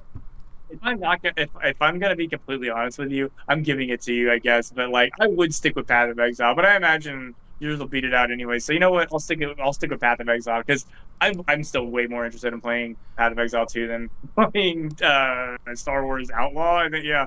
It's the game I do not keep up with. There are so many people interested in it, but I am not. I'm just not. Do not care. I'm not gonna. No, completely understandable. But unfortunately, Star Wars does beat out Yeah, Path of that's Exile in the fine. rankings. Yeah. That is totally fine. But So yeah, nah, if I'm gonna play one of those, it's gonna be Path of Exile. understood. All right. Let's see. Two matches left in the first round. Let's go with Metroid Prime 4 Beyond up against Mecha Break. Ooh. Start with Metroid Prime 4. There it is. Um, so this is a game that Nintendo announced in 2017, E3 of that year, and it was just a logo. But even though it was just a logo, there was a lot of hype around this game. A lot of people are looking forward to it. The first three Metroid Primes were phenomenal, amazing, and we recently got the Metroid Prime remastered for the Switch. Still holds up. Great game, looks amazing, and we got this trailer at the final part of the direct, and it was a great. Just one more thing. The UI looks like it's been enhanced. It follows the same beats of any other Metroid, but it almost looks like. I mean, we haven't seen the setting in Metroid before, where you're in the middle of the battlefield and everything's going on around you. Because normally it's an environmental exploration type of first-person shooter, but in this one, it looks like you're participating in an active conflict and you're fighting up against space pirates who are, I don't even know who they're fighting up against, but it looks like Samus is going to have to choose a side here and follow the story that way, and I'm extremely excited for this game. It's just an all-around solid game. I would even argue that Metroid Prime is probably the best game on GameCube. It's that good, and really holds up to this day. Do you have any thoughts for Metroid Prime? I have absolutely no thoughts because I've never played any of them. Oh, So, yeah, talking about the best game on GameCube, I've never played any of them, man. I played the heck out of yeah. Melee and other things, but like I have Luigi's Mansion and other things, but like yeah, nah, Metroid Prime was not a series I've ever touched. I do really want to get that remaster when it goes on sale, because Yeah. Nintendo, they'll put it on sale in a few days, so I'm sure it's right around the corner. Right. Yeah. So, Yeah. They always put their but games on sale. Just wait. yeah, yeah. So, yeah, it'll be just like right around the corner, I'm sure. So, um, Yeah. but yeah, but I do plan on giving that one a shot, for sure, because like I've heard so many good things. So I know people are very excited for this. It does look pretty cool. I'm not a huge first-person shooter guy though, but I am interested. Well, I'm not a. if you haven't It's weird 'cause I'm played, not a huge Metroidvania guy either. So it's like that's yeah, why I've been apprehensive. if you haven't played Metroid Prime before or haven't gotten to the series at all, I would say this. Probably my best way of playing. I actually emulated it on PC, and I got like mouse and keyboard control set up for the Metroid Prime Trilogy version for the Wii. And using the mouse as like your pointer controls is actually is a really phenomenal way of playing it, in my opinion. I played through the first Metroid Prime that way, and I had a really great time doing that. Okay. Yeah, I would like to let Nintendo know because I'm sure they're watching that. I never emulate their games on PC ever at all. Period. ever because I Right. I respect Nintendo and Nintendo And Senpai. you respect their ninjas and their lawyers. Yep, I totally understand. Yeah. So, but yeah, no, that is definitely worth looking into. So, but yeah, so like I said, yeah, I do plan on playing with them, and I'm sure my tone will change on that too. All right. Its competition is Mecha Break. Tell me about Mecha Break. Why do you like this game so much? Oh man, yeah, it's just up and coming. I have no idea what to expect from this game either, Looks like a but Gundam game. yeah, but it looks like a really good mech game, and it's been a minute since I played a mech game because there's been some games that have come out, but the thing about mech games for me was I don't know, like this, like well, no, that looks cool too. Actually, they've got like jet stuff going on in the trailer, which looks interesting, Yeah. but like I'm not. I like the slower combat, honestly, with mechs. Now the flight stuff looks really fast and looks like something that might be enjoyable too. But I like it when they feel more like tanks and they're like on the ground and stuff. And they got weight That behind them. Yeah. yeah, like this. This is what interested me in this game. I was like, oh my gosh, that's what I want to see from a mech game, where Have you're not you moving like Mach speed. Hmm? have you played Armored Core 6 by chance? The recent one that No, I came haven't out? played any of them. I haven't played the Armored. What I saw of that game too, it looked really fast. I was like, ah man, it's just like no, it's not the fact that I want weight behind my movement necessarily. I want weight behind my attacks. I like my attacks to feel like, oh, like they're really hitting hard. Like I'm hitting Yeah. like a mech, or Yeah. And you destroying can buildings and stuff. I feel don't the know. weight behind every attack, yeah. I gotta look more into Armored Core. I'm not gonna lie.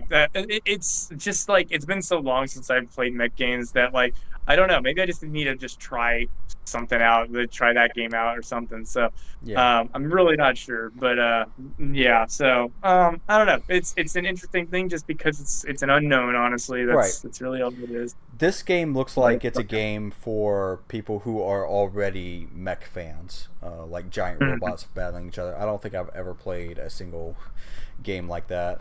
If I would get into this kind of genre, I think I would dive into Armored Core because I hear great things Yeah, about that series. there were two back in the day that I played, and it was like on the original Xbox. It was like forever ago, and like I can't remember what either one was called. I think I could find one if I really tried, Yeah, um, but like they essentially played like the old Godzilla games, like, and I think they've actually brought some of those, kept up with some of those for recent years, but where like you'd play as Godzilla or King Ghidorah or something or right, Mothra, and like you would fight each other. It'd be like you versus another player or whatever. Generally back then, you're on the same screen, and that I just loved that. Like that stuff was so much fun to play with like friends and family and stuff. And I don't know if that's what this is gonna be, but yeah, there was another one that I played. The second one I played was like all I remember is that it was like 4 or 5 letters, and they were like an acronym. So there was a dot between each one. I do not remember what the heck the game was called, but I loved that game. It was more of a single player experience, and um, can you describe it I wish again? I could. What era did you play this game? It was this one actually was probably PS2, but it was the PS2 Xbox era of games. And it had like 4 or 5 letters that were an acronym, like it was like G dot whatever. I don't remember what if it was like called. It wasn't called Gears, but I I just wish I could remember what it's called. I've found it before, but it's been so long that I'd have to look into it. And I'm honestly with my current setup, I'm not gonna be able to do that right now. But Understood. I can get back to you on that maybe. But yeah, Okay. I really really liked that game. It was more of like a it felt like more of like a Pokemon kind of thing or something where like you're an up and comer and you're kind of like in a tournament kind of setting where you're trying to move up through the ranks and stuff like that and Right. like fighting other people in their mechs and their like signature mechs and you're like in yours that you're building up or whatever. And I really really like that. And I want that kind of experience again. And Right. a lot of them have been like I saw Armored Core and it just looks like you're running around just like shooting around. Like that one even kind of has some of that too, where it's just like you're flying everywhere, shooting all over the place, and it just looks like chaos, which is fun in its own right, but not quite as contained as like what I want. Uh, I don't know. Right. And it was like it was third person, but not cover based, but like there were walls and obstacles that you could like jump over and stuff, but like uh you can utilize cover, not like literally, slamming into it or whatever, but like utilizing the walls and the obstacles to like cover your attacks and stuff. I don't know. I enjoyed that game so much. I just want to go back to that. So that's why this one interested me. It actually kind of looks like it has some notes of what I'm looking for in a mech game. I'm getting some extreme Transformers vibes from this game. Yeah, it does seem like it has a little bit of that too. Yeah, definitely like Gundam stuff. Even so, I will have to put my vote on to Metroid Prime. I'm just a really huge fan of the series, and I like to see it continue on. Yeah, I'll give it to Metroid Prime. Like I said, I think my tune will change if I play one, and that's another one that's like Nintendo, so I'm sure they'll do a good job. They treat their IPs well, so. Very much so. All right, last match for first round. We got Assassin's Creed Shadows up against Marvel's Rivals. So let's start with Assassin's Creed Shadows here. This is a game I'm very much anticipated for. Like I said before, Assassin's Creed ranks upon some of my favorite franchises of all time, only because of the games up until before Assassin's Creed Unity. Every game from that series was pretty much a banger up until then, and then it started dropping off a cliff, and they had to like revamp some stuff, and then they came out with Assassin's Creed Origins. I enjoyed it. I know a lot of people didn't like the RPG elements of it. It felt like it padded out the game. Sure, that's what Ubisoft was going for, but I did enjoy my time with that. Odyssey, probably amongst my favorite Assassin's Creeds of all time, and I've yet to play Valhalla, although the amount of time that to spend in Valhalla is kind of scaring me right now. So I haven't. That's not exactly at the top of my backlog at this time. But I do have the game, and I do plan on playing it at some point, just not sometime soon. However, Assassin's Creed Shadows is taking place in feudal Japan, which is a setting that a lot of people, myself included, have been clamoring for a very, very long time. And then we got something very similar in Ghost of Tsushima that actually gave us that Assassin's Creed gameplay in feudal Japan off in the small island of Tsushima, and it really scratched that itch. However, I think Assassin's Creed Shadows might be a little too little too late kind of game, because of Ghost of Tsushima and what Sucker Punch was able to give us, and so it's got that bar that's there, it's going to be compared to quite a bit. What I like about this game is that you're playing as two different characters. You got the native shinobi from Japan, and you also have a samurai warrior who is just a beef tank kind of a dude. And you got two different styles of gameplay that you can choose from. And from what they showed in the Ubisoft showcase, they showed exactly what that would entail. Like, you can basically choose your route and go into different missions. And I actually enjoy games that I like Japan-based games, and this is definitely going to scratch that itch for me. I would really like to play this in the future. Nice, yeah. Yeah, it's another Ubisoft game for me, so I don't know. I am kind of surprised though that like maybe it was a different time in your life or something and you were able to spend more time. But I am surprised that you say you like Odyssey and specifically Odyssey the I most, I love guess, because Odyssey. like Yeah, I know you mentioned like you like shorter games, don't you? Those games are like epically long. I do prefer shorter games, but that's because I'm an adult with Yeah, you that's what know I thought. I got Yeah, so I life happens and things yeah. change. I have a life to So live. that I makes barely sense. have any time to be able to spend. But in my teen years and college days, I had all the time in the world to be able to invest in these longer games. Yeah. And Assassin's Creed was one of those during that time. Okay.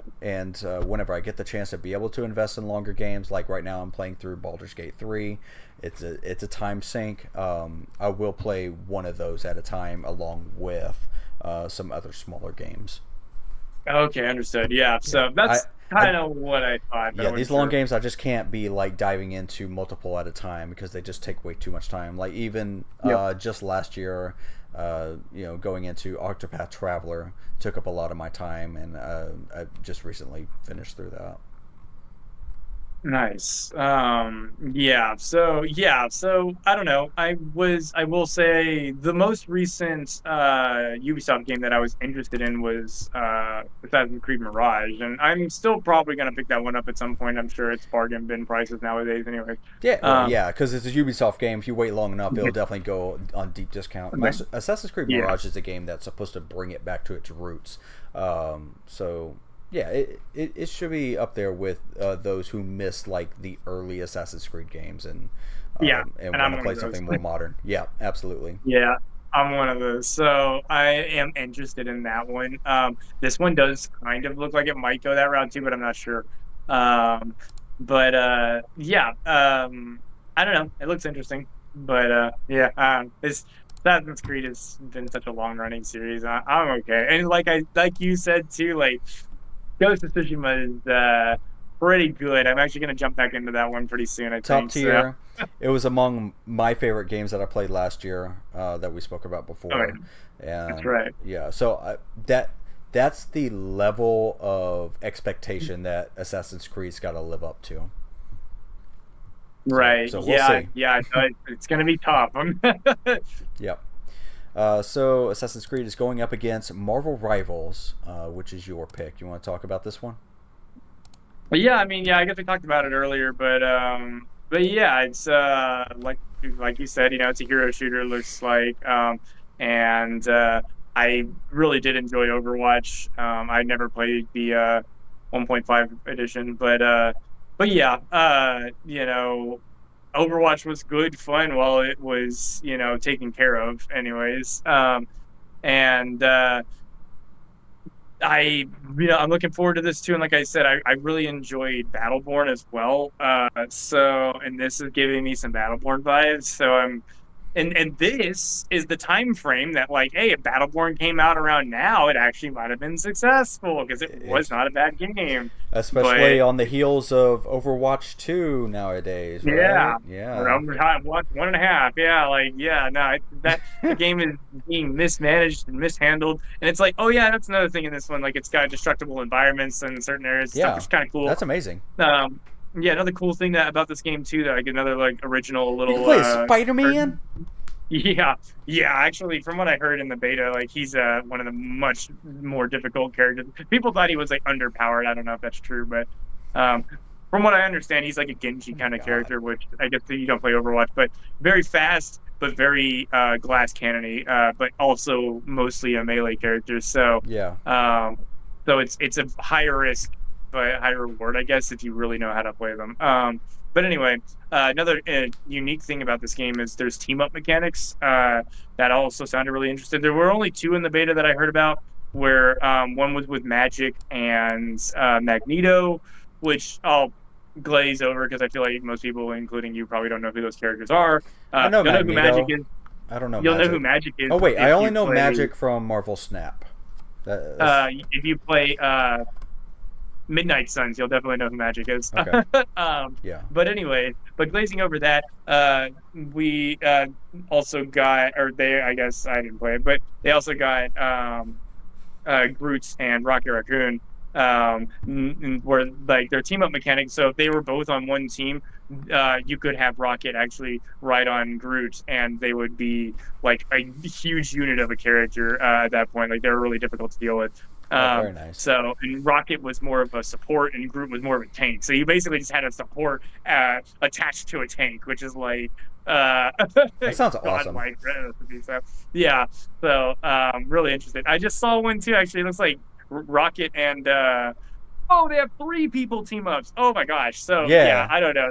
There's some possibilities. So I'm Yeah. looking forward to it. Hmm. Um, so I'm looking forward to that. I like the third person aspect. It allows for more, melee characters. Um, it really does look like, they're treating this IP with some unique gameplay mechanics and stuff. So I really like where they're going with this. So I'm really interested. As long as they handle the eye roll of a live service that it's going to inevitably have. So, as long as they handle that well, Yes. then great. If they don't, that's going to make or break this game essentially. So Right. we'll see. Okay. Um, if I spent any amount of time in Overwatch, I'll be more interested in this game. If this came out back in 2020 during the pandemic and I spent that time going through the entire Marvel Cinematic Universe timeline, I'd be way more into this game. But as of right now, I'm going to have to put my vote into. God, what was it again? Assassin's Creed? Is that That's coming out? great. Yeah. Yeah. So, I what was would the stick other with game Marvel again? Rivals, but I know Marvel Rivals is probably low on my list because live service. I don't know. I'm not gonna lie. This matchup's kind of funny to me because it's like, yeah, I don't greatly care about either of these games. I'm very interested in Marvel Rivals, but I just it's so rare to see a game with a live service actually succeed. So we'll see, but I don't have high hopes for it. I Right. hope or I want it to do well, but I've seen too much. I understand. Assassin's Creed does rank higher in this bracket, so it will be moving on to the next round. All right, so that rounds out the first round of this tournament. We'll go ahead and discuss our last two games on our list to round out the top 10. I'll go ahead and go first. I put Dragon Quest III H2TD Remake and Nintendo World Championships NES Edition on my top 10 most anticipated games. Dragon Quest, for reasons being only because the HD2D remake just style is absolutely beautiful. I love it in Octopath Traveler, and I like to see it in Dragon Quest. And Dragon Quest 3 in particular is referenced so much from Dragon Quest 11, so that's a connection that I have with the game as well. I like to get around to playing that. And Nintendo World Championships NES Edition, I followed the competitions from back in the 90s. There's like specific cartridges I like to get my hands on. I dabbled with it a little bit in the NES remixes on the Wii U and 3DS because they have like certain modes that allow you to kind of simulate what it's like to doing those type of competitions in championship format. And now that they're making a really big deal about it, that's actually really piquing my interest. What you got on your list? What do I have on my list? Hang on. I Do think you you have it told pulled up? me Perfect Dark and Killer Bean. You want to start with Perfect Dark? Oh yeah, okay. Perfect Dark did that trailer really sold me, honestly. Yeah, it looks good. There was a there was another game. I don't even remember what it was, but there was this other game that was announced that I remember maybe you were interested in. I mean, it looked interesting in concept, but then when the actual gameplay showed, I was like, oh, it's like a top down. I mean, it was an independent game, so it made sense. But it was like, wow, okay. The trailer made it look all cool and like you're this like badass lady, like dodging bullets, and then it's like, oh, it's a top down. Like, okay, well, that kind of disappointed me, but it was one of the Devolver games, but anyway, and this though had that badass trailer, and then showed the gameplay, and it was like, oh, dang, you actually do get to play this badass like in a first person like Yeah, perspective. and if I Not a remember big first person player, correctly, but in the trailer you had like parkour elements, kind of like Mirror's Edge style. yes, that's right. Yeah, that's too. And I then like like I that. really like the combat though. The combat looks super cool to me. Yes. Where like you're flying around, you're like shooting stuff, and then like she had like kicks that she was doing and stuff to like knock people out. It looked really, really cool. Really fast paced and just really cool. I don't know. I'm really interested in it, but it's something that like again, first person shooters, I don't know. I'm a little iffy on those. So um just me personally, I guess, like I know another fast paced like shooter is like Doom and stuff, and I'm not real big into those. So it's one that I'm keeping my eye on, but I may or may not end up playing. Who knows? Well, Uh, and then what was the other one? Oh, well, Killer well, Bean, yeah. What about third person shooters? You want to tell us about Killer Bean? Why do you like this one? third person shooters. Yeah, so I do like third person shooters. The Killer Bean it looks like they're taking like the best parts of Max Payne and making a game out of that, I guess. Now Max Payne's one I'm not too familiar with, but it's got a lot of like bullet time mechanics, Mm-hmm. and it's a really hammy series that like, or so there's a couple of movies anyways that I only know of because of like other YouTubers and things like that. Criticals talked about um Killer Bean, and then I think he's like starred in the second one or something because he actually popularized the first one pretty much. But yeah, it's just that series that it while it kind of takes itself seriously, the only part it's really taking seriously is its combats. The combat's really cool. The action scenes are actually really cool, but Yeah. it's badly voice acted. It's got a stupid like I don't even know if there was much of a story. I think It's the very Bean dumb. characters just look absolutely stupid. I'm not I'm not I really big mean, into yeah, they the look design of it, but I do like the bullet time GTA style looking gameplay of it. yeah, they look like what's it called? Like the freaking McNugget characters or whatever from McDonald's. That's Like what I they're thought it really dumb was. looking. I didn't Yeah, it didn't yeah, even they're look really like a dumb bean at looking. first.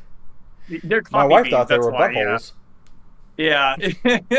Yeah, so it's a weird style and stuff, but from what I understand, I think the style is the way it is because of now I guess I'm kind of inferring here, but it's a the budget most likely and well, I guess they kind of go hand in hand, but it's like an independent project kind of thing. So it was Yeah. like something that somebody probably had some passion for, but they didn't really have the budget for, so they did what they could.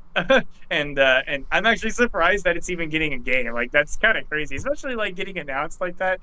I don't know. That really like surprised me in a good way though. I'm like, hell yeah, dude, I'm all for this. This is like gonna be a game that doesn't take itself seriously.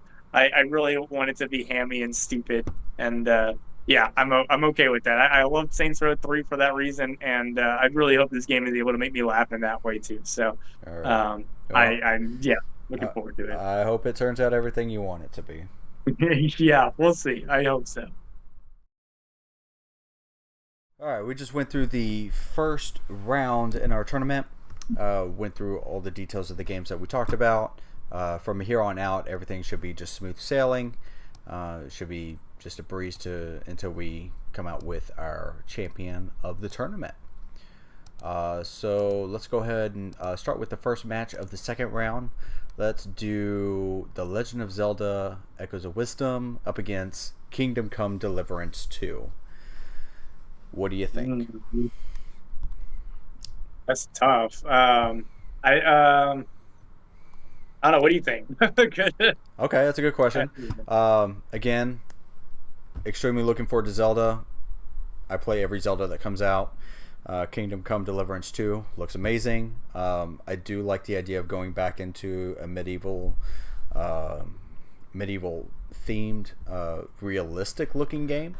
Like I said, I get a lot of Game of Thrones vibes from it. But I'm going to have to stick to my guns on Zelda on this one. I'm just too big of a fan. I'm really, really looking forward to this one. Mm, yeah, I can't say one way or the other, man. I guess just I'd have to default to mine then. I guess to Kingdom Come. I guess. Yeah, completely Um, understandable. It yeah, looks great in its own right. yeah. But unfortunately, Zelda does rank higher than Kingdom Come in this tournament. Uh-huh. So we'll go ahead and send that one on to the semifinals. Next up, we have, let's see. Let's do Indiana Jones and the Great Circle up against Metroid Prime 4 Beyond. Both of these are my picks, I believe. Yeah, they are. Yeah. Yeah. I Um, personally have Metroid Prime above Indiana Jones. Nintendo does great with oh, their IPs, and that makes sense. I need to see more about Indiana Jones to make a full decision on it. But it still looks great in its own right. That's crazy. Because yeah, I give it to Indiana Jones. I'm not gonna lie. I just don't have any. I have no stake in Metroid right now, or at all, really. So I Yeah, played Feud. I never beat it. So yeah, I don't know. completely understandable. Metroid Prime 4 does rank higher, so that will make it on to the next round. We have Monster Hunter World. Excuse me, Monster Hunter Wilds. It's like the Outer Worlds and Outer Wilds situation Yeah, with this I game. don't. They it was a really bad naming decision. Everybody called it MHW with Monster Hunter World. Mm-hmm. What are they gonna call this one? Yes, it's just Monster Hunter World Two, I MHWI. guess. Yeah, MHW two. Yeah, there you go. So Monster Hunter Wilds is going up against Star Wars Outlaws. What do you think? But I'd stick it to my guns on this one. Monster I mean, Hunter? Monster Hunter. Yeah. Yeah, Yeah, I could go either way. Um, gosh, Wilds does look amazing. You know what? Because it's Ubisoft, and I'm pretty sure they'll botch it up somehow. I'm gonna have to go with Monster Hunter Wilds on this one as well. Uh, I guarantee Monster Hunter Wilds is going to be a great success. There's just a lot of hype behind this game, Yeah. so I'm gonna have to agree with you on that one. And our final matchup of the second round, we have Assassin's Creed Shadows up against Avowed. What do you have? Avowed. Avowed? Sorry. Yeah, absolutely. Oh my I'm gosh. more interested in Avowed than even Kingdom Come. Like, yeah, Yeah, I think you got that ranked higher for that. yeah. Let's see, Assassin's Creed. I'm definitely gonna Avowed. play Avowed at some point at least. The thing about Avowed is that it's a new IP, so I don't really Yep. have anything to base it off of. The trailer that it showed does make it look fantastic, but I'm just too invested into Assassin's Creed at this time. As weird as that says, let me check the rankings real quick. You have Avowed as your number 3. I got Assassin's Creed as my number 2, so Assassin's Creed will rank higher on this one. So that will make it as the final entry for the semifinal round. All right. All right, pick a game, Bash. Monster Hunter Wilds, Assassin's Creed Shadows, Legend of Zelda: Echoes of Wisdom, or Metroid Prime 4 Beyond. What am I picking? Like, what do you mean? Just So we got three of my picks and one of your picks. So I'm sure you're going to pick Monster Hunter Wilds. Its competition is Assassin's Creed Shadows, and of course, I'm sure you're going to say Monster Hunter Wilds for this one. It's your only pick left in the tournament. Am I correct? yeah. I mean, yeah. Out of everything If it's here. supposed to Assassin's Creed, then yeah, for sure. Yeah. Yeah. Again, I'm pretty sure Ubisoft is going to Ubisoft it up with Assassin's Creed. I mean, they already have with their pre-order now, and locking off extra content on launch, which is kind of a really bad move in my opinion. Right. Oh my gosh. And, Yeah. and Capcom has just been doing banger after banger after banger. They've been doing great as of late. Yeah, I will have to agree with Monster Hunter Wilds on this one. People love and hate Capcom, I feel like, but yeah.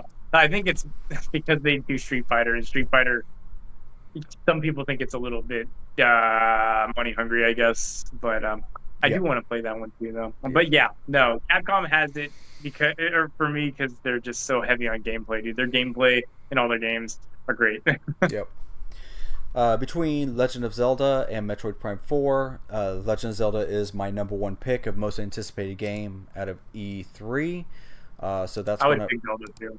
Yeah. Yep. Actually. So that will make it on to the final. So it comes down to your number 1 pick against my number 1 pick, Monster Hunter Yeah, versus Legend of Zelda. Surprise. Yeah. So it's just going to be a coin toss from here on out. So we'll just go ahead, since they're both our number 1s, we'll make them both our top spot. They're both wins. Yeah, they're both winners in our own right. All right.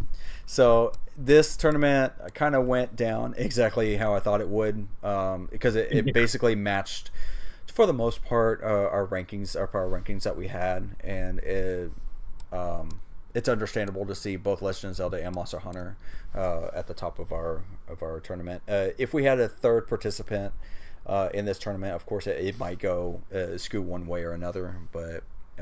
Like I said, this is kind of a test run for future episodes. What did you think? Yeah. No, I like but not gonna lie too, just like to put it out there, like Monster Hunter Wild wasn't necessarily my number 1 either. I had to put it as number 1 only because it's the one I know what I'm getting. So Yeah. that's the one that That's how I feel about buy Zelda too. Yeah.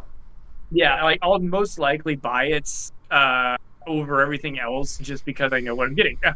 Where like with the other ones, I'm definitely gonna be a little more apprehensive. With Wilds, I may even end up being apprehensive and waiting. You know, I generally try to wait nowadays. I don't know. I'm just not. I'm not in my younger days where I would just buy games day one and then get burned for it. I've learned my lessons now. So No, I wholeheartedly agree with the state of modern gaming at this time. Again, it's a whole topic for another day. I cannot, in good conscience, buy games at launch Yeah. except for the games that I'm really looking forward to or really care about. Like I bought Legend of Zelda: Tears of the Kingdom at launch because I'm just a huge fan of the series. Yeah, and that's the only exceptions I make. That at least that I sure of. I may be missing. There might be exceptions to the exception, but my exceptions are always if it's from a studio that I know they put out good stuff, Yeah, and if it's especially if it's a sequel to a game that was already great. So like the last game I know, one of the last games I bought day one was Red Dead Redemption 2. Like, and I phenomenal did not pick. Yeah, regret my decision. mm-hmm, You know what I'm saying? absolutely. Borderlands 3 was another one actually too, which I still didn't regret my decision. While I didn't love the game, Yeah, the gameplay is so good in that you game. know I still what? love that game. Yeah, I fall in the same category. I bought that at launch when it first came to PC, and Epic Game Store had the exclusive rights to it, and I kind of regret that decision. Not that bad. Borderlands I 3 is a bad game. It's a great game. I love that game. I love to go back and play Epic game. Borderlands 3. The problem is I paid full price for it when I really shouldn't have, because that's the kind of game that goes on deep discount kind of really Yeah. quickly, and it came to Steam, and now I'm looking through my Steam library, going through the Borderlands section, I got a giant empty space of where Borderlands 3 could have been. But no, I Yeah. had to get it on the So Epic Game Store and play it there. you can okay. Just a quick little side note. As far as I understand, I know I've done this. You can link the Epic Game Store to your Steam account something. I think you can maybe it launches the Epic Games Store through the Steam account. But never mind. I was thinking you So might be able to put the game on your Steam library, but I'm not sure. it It might yeah actually just be yeah Epic Steam Games. has a way to add a non-Steam game that way, but it's not an official Yeah, well, not that that it's matters not. anyway. Yeah, Uh, it's not a I'm in the huge deal at same. the end of the game at the day. I do still have access to the game on PC. It's just I have to go through the Epic Game Store to do it. Yeah, and I'm actually in the exact same boat. Another one that I bought day one. I even played the beta and everything. Is Darkest Dungeon 2, which again, I mean, I don't love that game, but it is a good game, and I do agree with what you said before too. The art style is great. I love Oh the art yeah, style in the it game. really makes it That's stand the best out. part, honestly. Yeah, the It, art style in that game is amazing. It's so cool what they did with 3D models to make them still keep that 2D look. I don't know. It's so the good. hand-drawn But art style. Yeah. yeah, but it was an Epic Games exclusives as well, and so like I'm exactly the same way. It's like there's this gap. I have to like go through the Epic. Hate that. So yeah, I don't think I'm gonna be doing that again. Just so I Yeah. can have it on Steam. It's Yeah, all in one not place. not unless the Epic Games is like giving out the game for free, that they do every week. Speaking And even then, of, that is a segment for later. So we're done with the tournament. We've already determined our two winners, um, Monster Hunter Wilds and Legend of Zelda: Echoes of Wisdom. So right. good for them. Right. Oh, but that all stemmed off of the fact that I was saying Monster Hunter Wilds is only at the top of my list because I know what I'm getting.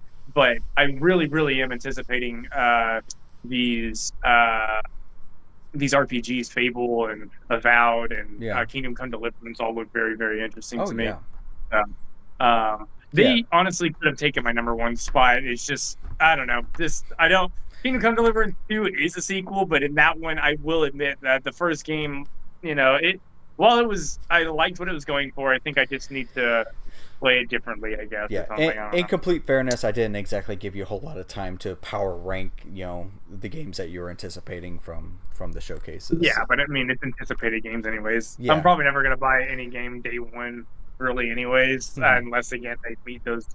Like I said, I don't even know if I'm gonna be buying Wilds day one, but Yeah. I think that's a kind of game that basically goes on sale after a year. Yeah, but see, I'll probably end up getting it within the first year. If I see other people playing that game, I'm gonna feel left out. And man, damn it, I got And that's what matters. That's what this tournament's all about, you know? yeah, and Uh, that's uh, that game. That's why it's on my top. So yeah, I'll probably pick up Zelda within the first couple of weeks or so myself, but I guess it just depends. We'll see. Let's see. Moving on to our next topic of the night. We're going to go to the hobbyist. This is the segment of the podcast where I ask the guest, which is you, Bash, what exactly are you doing lately? What are you working on? What are you having fun with?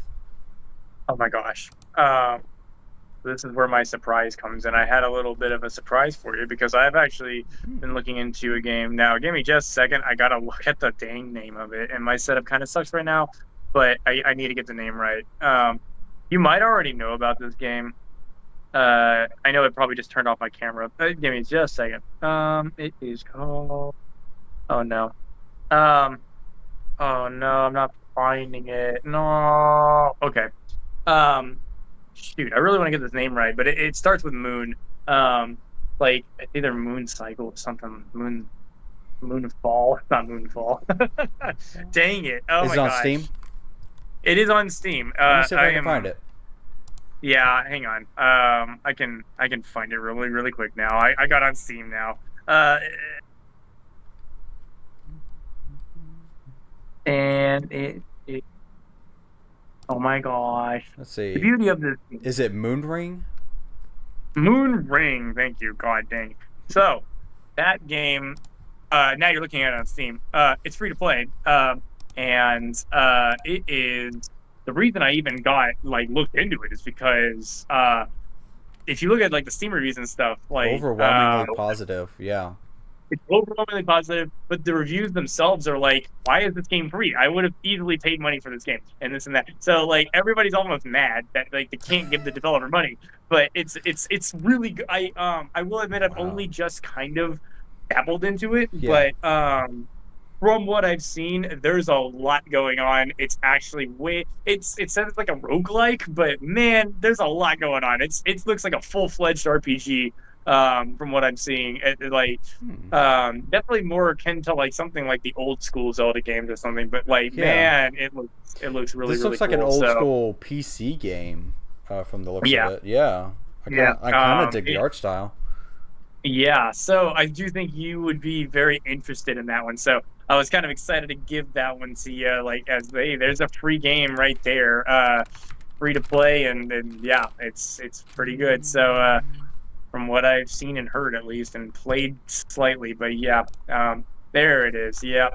Oh, I hadn't even watched the little trailer, but so yeah, there's Moon Ring, and then what else have I been looking into lately? I've still been playing some RPGs and stuff. I've been playing Knights of the Old Republic still, but I did kind of drop that one a little bit. Yeah. ADHD kicked in. I had to play something else for a little bit. So Yeah. I've been It like tends to switching happen between to some the other best of games. us. Yeah. Yeah. So but still playing Tale of Two Wastelands, Fallout, 3 in New Vegas, and what's the other thing? Oh, and Baldur's Gate 3. I'm also playing through that right now too, and having a blast. So other than that, though, yeah, that's about where I'm at right now. I think well, I've been picking Root back up again too. I love that game. But yeah, I think that's about it. I think there's like one other game that I have. Oh, I started playing Zomboid, Project Zomboid on the Steam Deck. It's verified on the Steam Deck, and I was Oh like, yeah. there's a lot of controls of that game, so I really wanted to see how it played on Steam Deck. It's definitely playable. It's a little more difficult, a little Yeah. clunkier. Okay. But anyways, yeah, so that's interesting. Oh, another shout out is Slay the Princess. That's the one I just Yeah. recently bought and absolutely adore that game. That's Okay. very good. Very nice. So But best to go in blind on that one. So yeah, personally, that's one that I would just recommend going in blind if you're gonna play it. yeah, Save the Princess. Yeah, Yeah. Slay the Princess. Slay the Princess. What did I say? Sway the Princess? I don't know. I thought you Swoon the said save. Princess? Save the Princess? It's not save. Oh, you go into Slayer. Okay. Well, No, personally, I want to go ahead and throw out that I've been going into a deep dive of PlayStation Move. The controllers have been cheap where I've been finding them, and there's like a huge library on PS3 that really like dives deep into the Move controllers. As gimmicky as they are with the motion controls, the Move controllers work surprisingly well.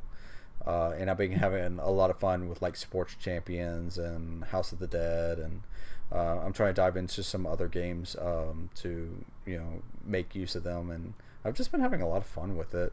And also, as of late, I've been playing a lot of Root. The strategy behind that game is really kind of getting to me. Like, there's a particular faction, the Eerie, the bird faction.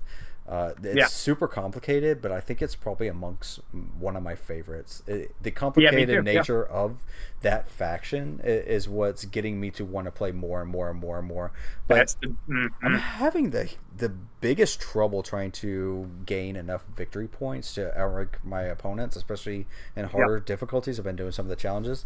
I feel like the best way to win with the Eerie is with the dominance cards. That's how I feel too. Yeah, Yeah. but Yeah, so but I absolutely agree though. The Eerie is one that I really like to pick up and play. I mean, even though I know I may not do the best, though they function best, I've noticed if you're really able to stick with a leader and like yeah, at least from what I've done, the my favorite leader to start with is the one that gives you a move and build right away. So you're just building and building and building. And yeah, that's the every vulture turn. guy, I believe, the Yeah, Despo. the vulture. Yeah. And I noticed like actually what got me onto that was the computer. They always pick the vulture first, it seems like. And like that's the best and the best way to generate victory points with the Irie, I think it's but Eerie, whatever, is to build your roosts. Every roost you build generates points. Every single turn you just Yep. start generating points. So Yeah, and the um vulture guy is pretty good too because he gives you extra points for each building that you kind of knock down. oh, is that right? Yep. So Um, it's very good. I feel like I thought he did something else, but whatever. Anyway, yeah, so that's the good guy to start with, and if you can keep the gameplay rolling with that guy and you know, if people try to like stop you or whatever, you can just keep building and like keep outpacing them. Of course, your decree gets crazy, but like Yeah.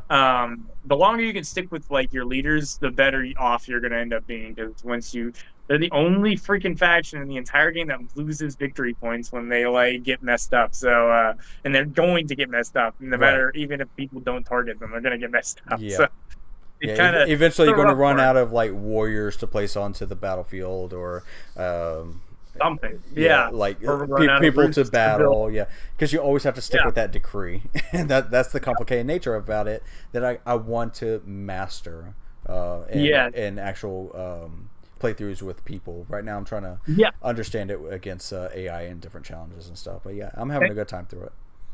Yeah, and that's the beauty of Root to me is like you just play the factions until you land on one that's like, whoa, hold on. Like I know I lost this game, but I really like this faction, and like I'm gonna really figure out how to play them. And Yep. yeah, and I love that about the digital game because like you can play against AI, and the AI is not bad. So it you know it'll challenge you and actually get you to get at least fluent or whatever with the character with the faction you want to play. So you can get to a point that like you know what you're doing. So um, Root trailer, Yeah, let's go ahead yeah. and throw this up here real quick Yeah, since we're kind of talking about it. digital version of a board game, but It's great. tabletop. But yeah, Yeah. it is. Yeah, it's a very and especially the digital version. The actual tabletop version, you know, kind of has it's got a lot of rules and It's a lot of it housekeeping with the this physical version. The digital one yeah, really keeps up I a lot of that for you. yeah, a lot of housekeeping, but then also there's a lot of every faction plays so differently that like Hmm.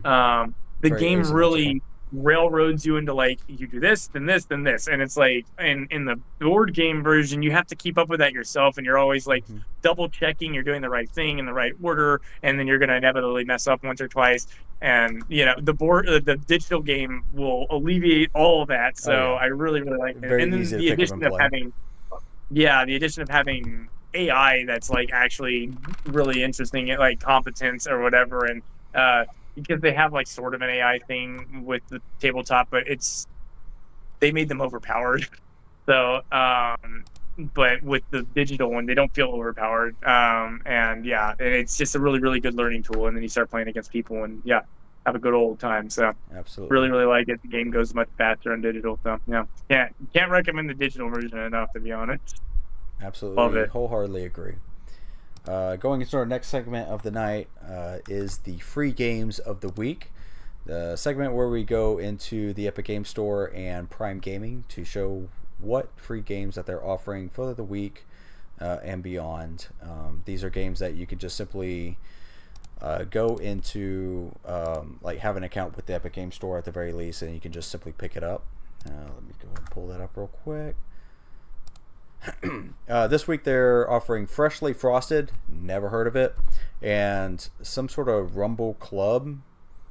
Something about Rumble Club. They got like some sort of packet bonus that you can just pick up for that free to play game. Oh, okay. I know nothing about these two games. And then starting on this Thursday, we got Sunless Sky Sovereign Edition. Again, never heard of it. What about you? Nope. Don't know of any of these. I actually am interested in that Freshly Frosted, whatever that is. Freshly Frosted? It looks like I may have actually heard of it, maybe, but I'm not sure. Yeah. That's the only one that really interests me out of the little splash screens, anyways.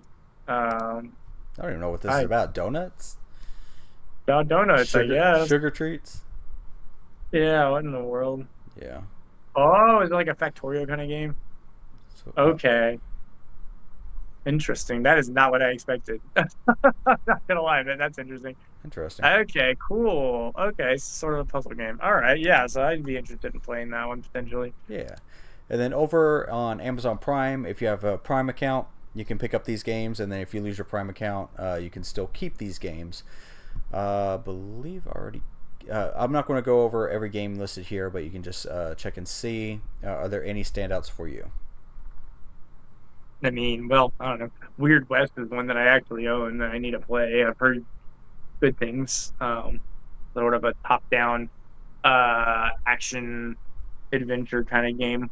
Yeah. I don't know a whole lot about it other than that, to be honest. It's in the West and it's weird, I guess. I don't Right. know. I think Call of Juarez is a game from the late 2000s. Heard of it, yeah. Xbox 360, PS3 era. I barely know anything about it. I think it's like almost a competitor to Red Dead Redemption, but I don't think it's a very good competitor. Yeah, Star Wars Battle. Battle. I saw it like in blockbusters. I feel like I've seen that game a lot, but I've never played it. Yeah, I mean, I've always seen it like discounted on Steam for the longest time, but I guess now you can pick it up for free. Star Wars Battlefront 2, the classic one from 05, is a really good one. This probably touted as like the best Battlefront game that you can play. So here it is free that you can get on version. That's nice. That's actually the classic version. Like, that's surprising. Yeah. So that's the classic one. Any others are just like smaller games that you can just play on the side. I think Myth Force is pretty good too. I like the art style for that one. Rambo looks interesting. I don't know. No, all look nice. Oh, Forgotten City is still there. That's the one. Yep, that's been there for a while. All right. Going on to our next segment is the poll of the week. And this week I am going to be asking, who do you think won Summer Games Fest? Or I guess in this case, E3 2024. And I have the answers listed on the community tabs page of the Tales from the Basement YouTube channel. So you can check it out there. All right. And I believe that does it. We're up. Yeah. All right. Bash, is there anything you would like to add before signing off for the night? No, I'm good. I think this is a good one. Absolutely. Fun. I agree. I enjoy doing these tournaments. I would love to do these in the future as well. I'm gonna have to start planning better to try to get one other person to join us for these. Yeah. So we can get a more diverse opinion. Because it seemed to work out very well with the one we did back in February. Makes for a long stream though. But yeah. That is true. That's why I limited it down to just 16 entrants, because the last one we did was 32, and yeah, that took all day. Yeah, so. Yeah. But hey, yeah, I'm down to do it again at some point. Yeah. All right, guys. Thank you for watching Tales from the Basement. Be sure to check in every week for fresh content, and if you like what you watch here today, make sure you mash those like and subscribe buttons, and ding that bell icon to be notified for more episodes in the future. Always leave comments down below for everything we have discussed today, for a chance to be featured in future episodes. And thank you for joining me tonight, Bash. It's really good to have you back on. Yeah, of course. I'm always down to do this. So it's been fun. All right. Well, I am Joe, and we'll see you all next time. Bye-bye.